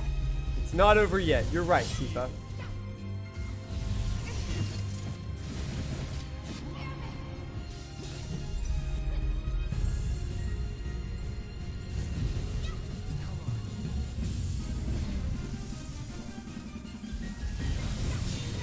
Ow! Oh my gosh, you guys. Now I'm mad. Are you? What have you been? Can you take over for me? Okay, up and out. Oh, Aerith. That was the worst. Aerith. Aerith! Aerith! Aerith! Aerith! Stop being pretty and fight. Oh my gosh. Oh my gosh. He's almost staggered. I think this face is immune to magic. Oh my gosh. That was awful. That was awful. Took that long for Aerith to get mad. It took me a lot less. Sword face is immune to magic. Gun face is immune to physical. Okay, one thing I do need to do. We need to magnify haste, I think. Because something's not on. Time material. Yeah, I got the wrong one. We need everybody hasted. Because everybody's slow AF. Good grief. That wasn't close. Thank you. Okay, thank you, Jack. Thank you for your encouragement. Okay, let's get back. Okay, hush, hush. This would be potty mouth territory. Listen, we're going to do it one more time. I'm so mad, chat. I'm so mad. But you better believe that I'm not going to get it tonight. But once we finish this stream, I'm going to stream. Slashed, strangled, and slaughtered. We're going to get it. We're going to get it. Wouldn't it be amazing if we got it on stream, though? One more match, I guess.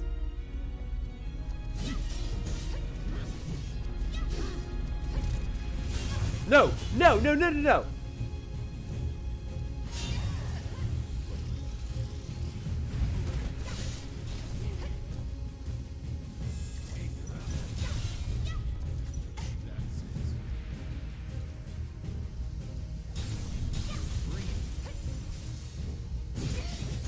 Dodge better.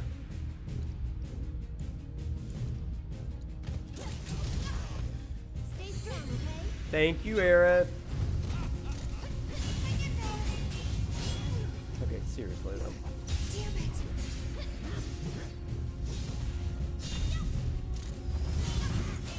Girl, girl, girl, girl, girl.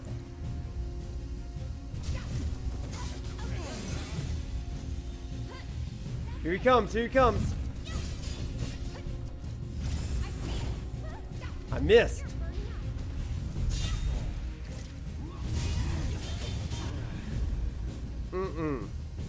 How's my barrier? It's okay.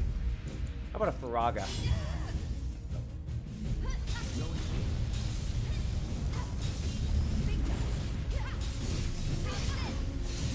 Girl, dodge better.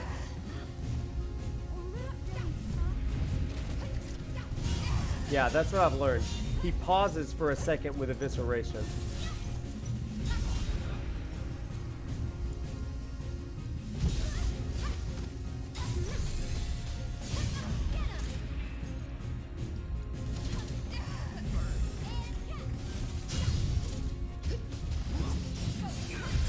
Ah!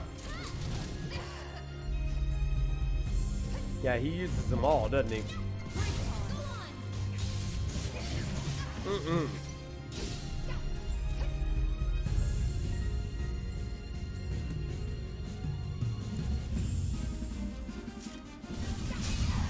Oh, that sucks.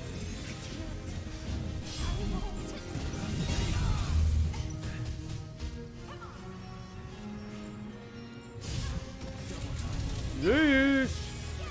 Double time it is.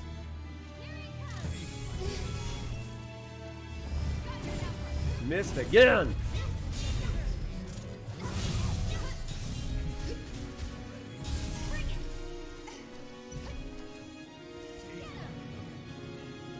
let's go to barrier. No. Cure. Tifa. Not throwing in the towel.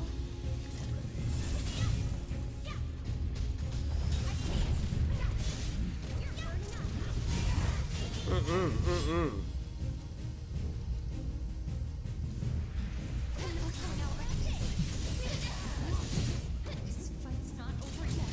Well, it's pretty darn close, though.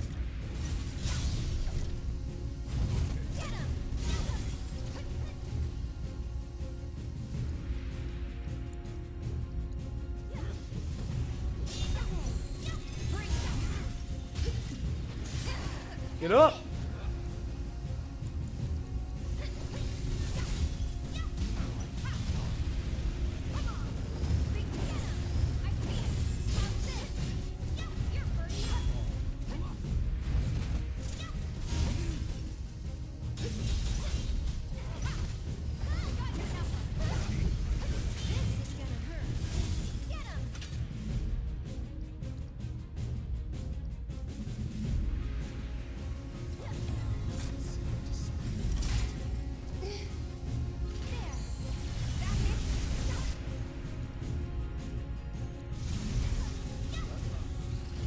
Give your best shot.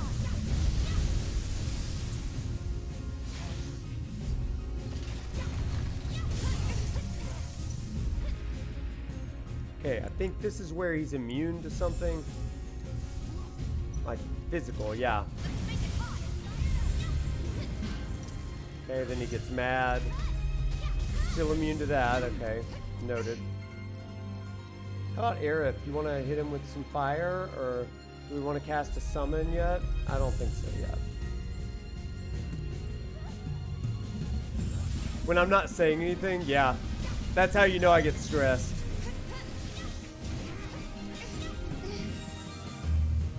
No, you don't. No, you don't. Give your best shot. No, maybe don't give me your best shot.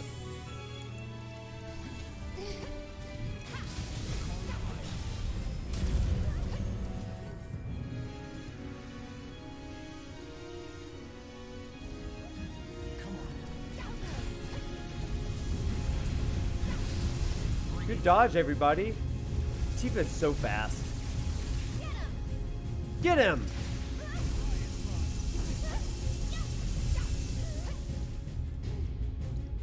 Okay. We're gonna haste everybody again? Not yet, not yet. We are gonna barrier Tifa again. Okay, now I think we can attack him.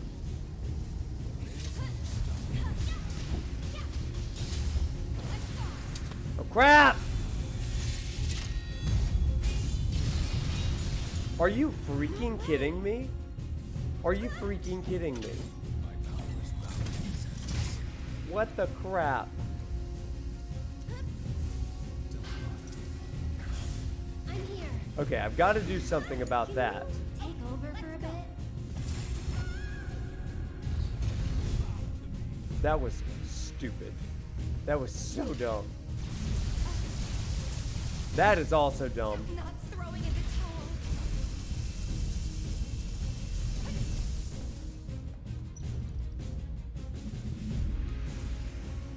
Good to go.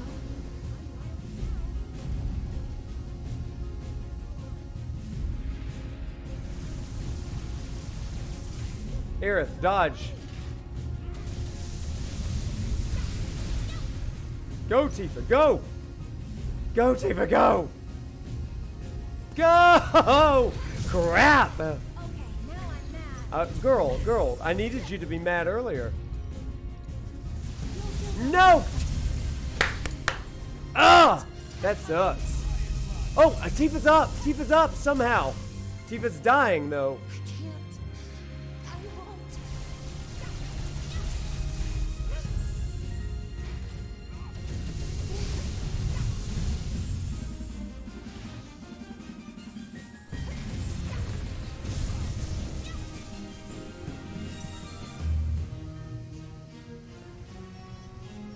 I'm muted. Crap!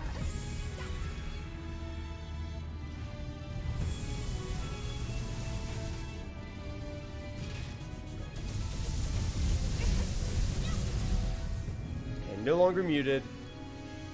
Aerith. Can you fight? Just gonna keep running, If you shoot a bunch of fire at him, it raises his stuff fast. Okay, noted. Phase shift. Okay, awesome. Take the lead. I'm coming. He's immune, but that's okay. It's gonna give me a chance. I'm here. Tagging out. I can still fight. That's fine. You waiting?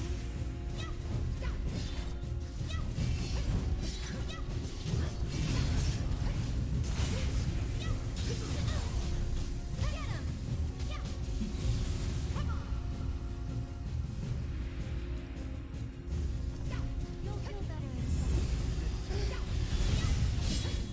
Mm-mm.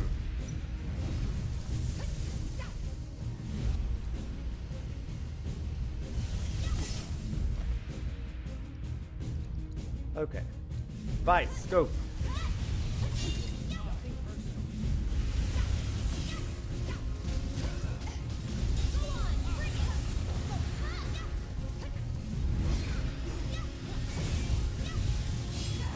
Ow! So that's the way it's gonna be, huh? Why don't you lead the way?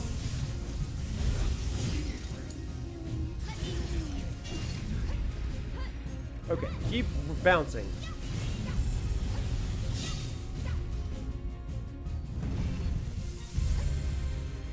This is insane.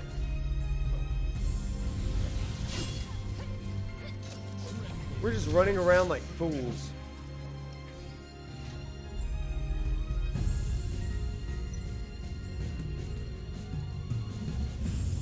Oh crap. Crap! And that's that. Holy crap. Okay, well, this is the time that I'm going to say we're going to finish this fight another day. Because I have no freaking idea what's happening. I'm just going to have to, like, fail a lot at that one. Which I already have, but good grief. Oh my gosh, that was awful. Good grief. I'll be back. Don't you worry about that. I will be back. Second favorite scene time. Okay, we're gonna bounce through this so fast. Good grief. See ya, Chadley. You suck. Is this the right way? I don't even care. We're going this way. A low-key DPS check. Noted. Noted. Thank you so much. I'll do it. Don't you worry. That was brutal is what that was. That sucked. Let's go. Right. I appreciate the encouragement, everybody. Oh, black feather.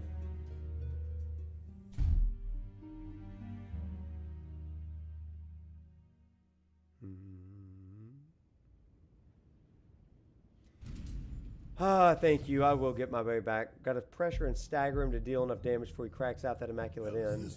Got it. Hojo's treasure. That's for another time. Secret.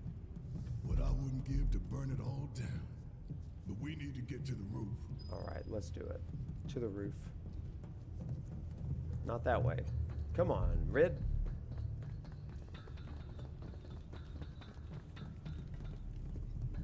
Oh, here she is. Our girl. Jin, no.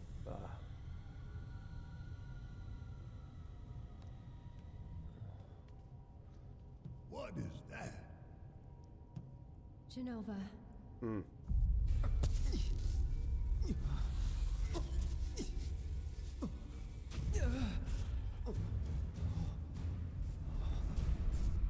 Sephiroth. Mother. Together we will reclaim our world. Here we go. I'm sick of this. I'm sick of all of this.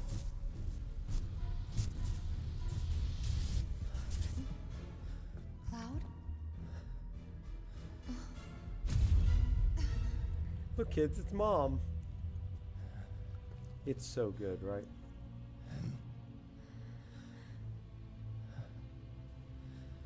Are you at Karai?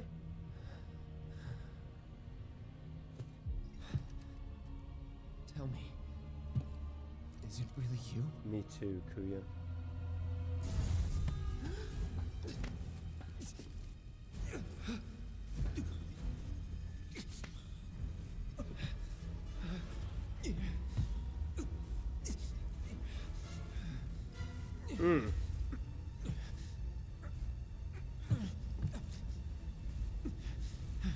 Don't deny me. Pure fury, yeah.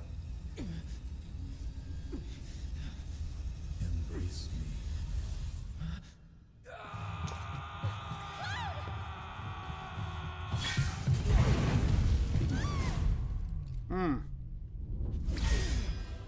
A touching reunion.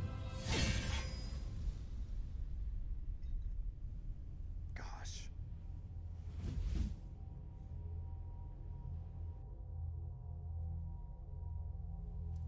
Very, very good. And thus is the hypothesis proven correct.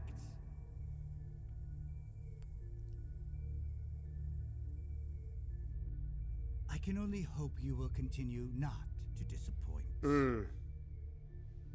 Touching his stigma arm, interesting.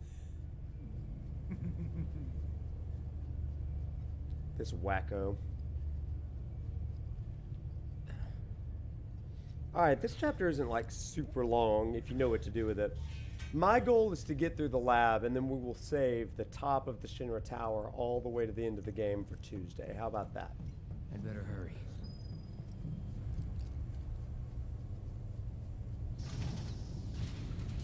Test subject pods? Guess I can use these. Top of the tower. We'll kick off the stream Tuesday with that. That'll be a big one.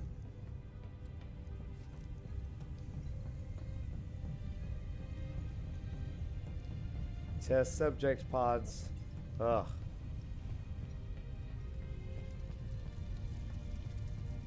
Give me a break. Oh man, these fights are so easy.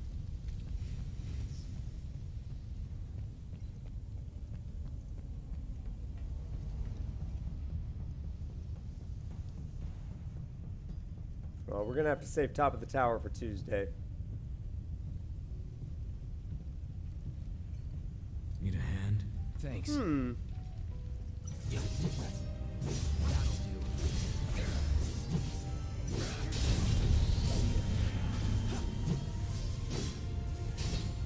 Go help your friend, the Cloud.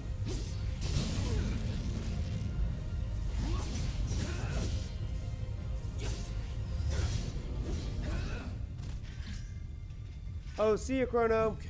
Bye. Thanks for hopping in. Yeah. Where are the others? Nowhere close. Let's go. Nowhere close.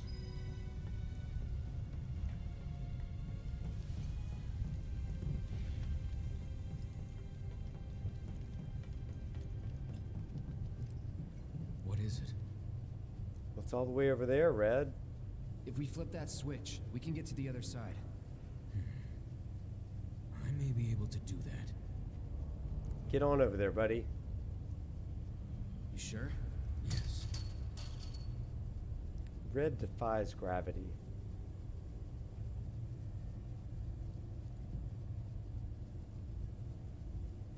Talking Doggo. He's one of Hojo's experiments. That's why he's called Red 13. He's the 13th, and he's red. That's the name that Hojo gave him. Let's go ahead and give him... Actually, no, I think I like him with the Fury materia. What kind of freak show have they got going on in here? Well, the best kind. You scared of something? Stay back! Need a hand? That's right. Just have a little bit of fun with it, that's all. For how long? Long as it took you to get here.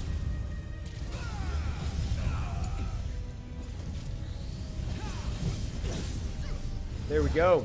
Get it.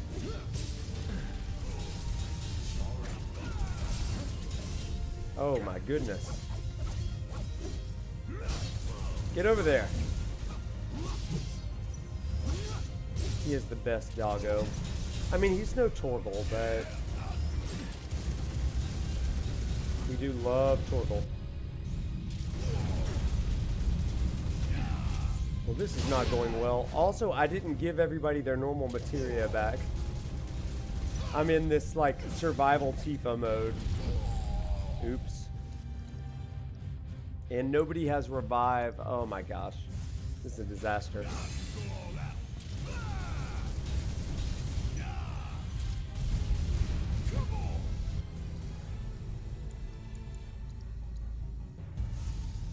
Come on, Barrett. Just use it. Oh, immune, of course. It is the Weiss Aftermath, because that is not a doable materia combo.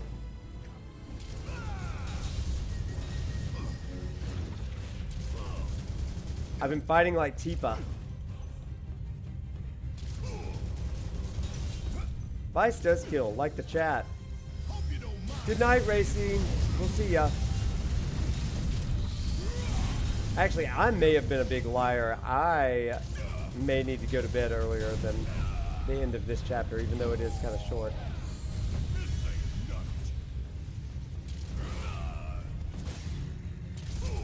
Ugh.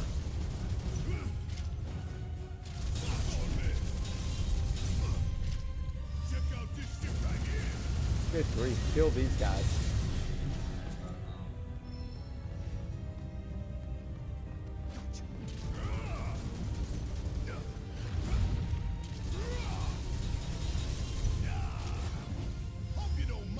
Blast him. I hate these guys that have a reduced damage. Oh my gosh.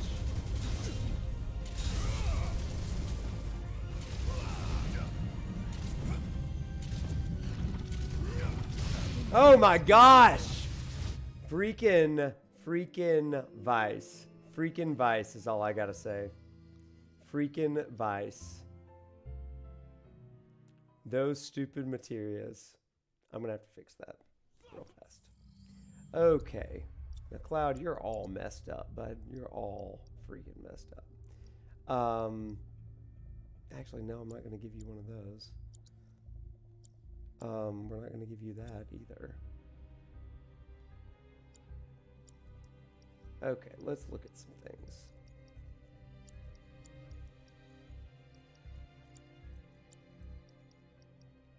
Why did Aerith have fire synergy on her? I forget. Insanity. Okay. Magnify, Barrett, healing materia, lightning materia. But we're going to take lightning off of him. Son of a gun.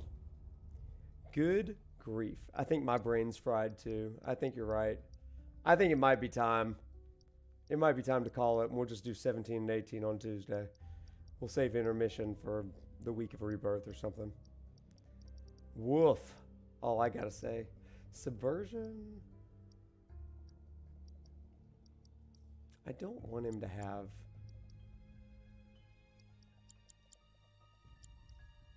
Okay, let's...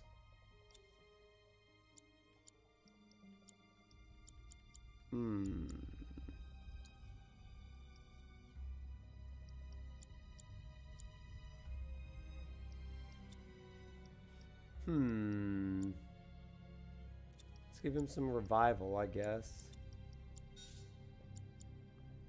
Fried your brain. Yeah, I mean, it's funny. Weiss tends to do that, I suppose.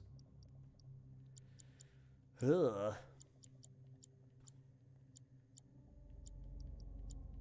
Okay. Provoke. He does well with provoke. Let's give him one of each. One thing I really want is like different loadouts for the characters. I think that would be great. Because there's certain times that I want different characters to have different movesets, spells, abilities, all of that stuff.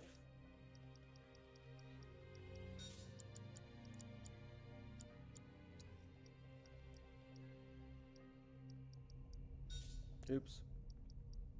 Wrong one. Okay, Cloud.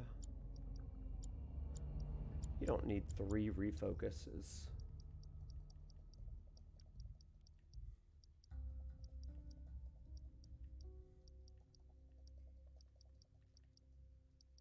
I mean, what do you have? Fire, barrier, revival, time. How about a healing materia? That'd be good.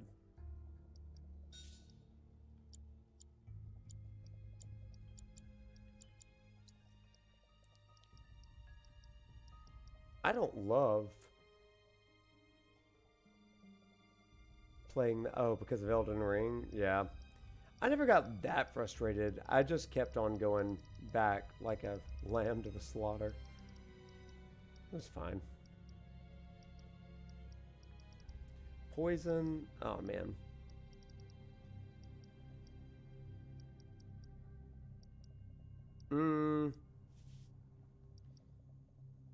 Does he have lightning? See, I keep forgetting. That's how I know my brain's fried for the night. We're going to finish this, get to a stopping point, and I am going to call it a night. Just because I am kind of out of it right now.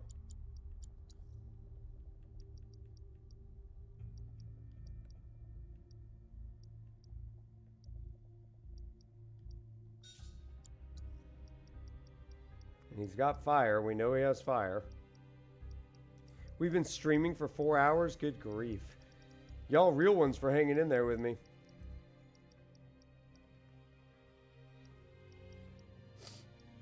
We'll keep refocusing there just for the vibes. Okay, let's just get in there now. Stay back. Need a hand? Yeah, right. Just having a little bit of fun. That's all. For how long?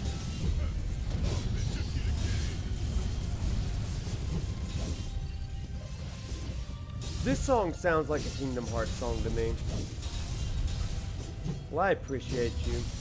I appreciate you hanging in there with me. Y'all are always fun. You make the struggle bus a lot easier. We don't struggle a lot, but when we do, oh my gosh.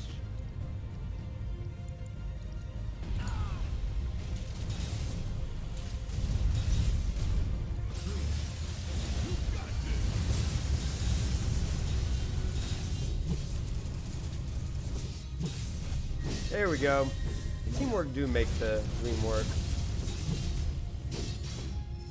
Look how much easier these guys are with the right materia. Gosh, this game.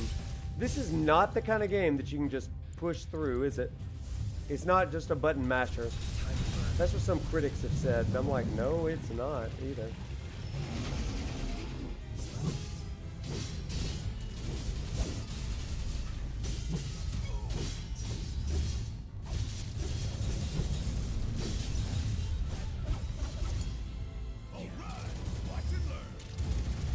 Teamwork makes the dream work. That's not far from the truth. Oh my goodness. Oh, I hate this guy too.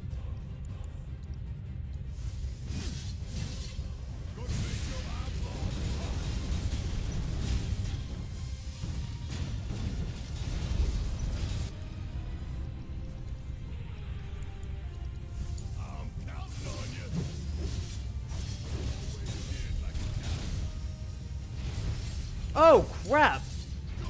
I was not ready for that. Oh, my gosh. I wasn't ready for that either. Oh, my gosh. Y'all, I think that may be a night. I'm not even thinking straight. Who freaking boy. We're going to save it. Yeah, I think that we are done for the night. We will do 17 and 18 on Tuesday because I am definitely kind of out of sorts right now. Who boy. Okay, let's bounce there. Not a long day, but a long stream. I mean, definitely a long stream. I mean, I work a full-time job too, so there is definitely that. All right, everybody. This was fun. Thoughts on the demo? You loved it? You loved the flashback? Can't wait to see more? Yeah, me too. Me too. Well, everybody, it's been a good stream. We probably did more lectures tonight than we have in most of the episodes that we've done. Well, crazy. W stream. It was fun. It was really fun. Even with the struggle with Weiss. So, hey everybody, we are going to finish up this game on Tuesday night. No matter what. we are going to finish this game on Tuesday night. Chapter 17, all of it, and Chapter 18. So get excited. It's going to be a lot of fun. And no Weiss on Tuesday. We'll save that for another time. We will do that. So I may practice that this weekend. Who knows? All right, everybody. Have a phenomenal night. Great to be with you for so long. And walk tall, my friends. Bye, you guys. Later.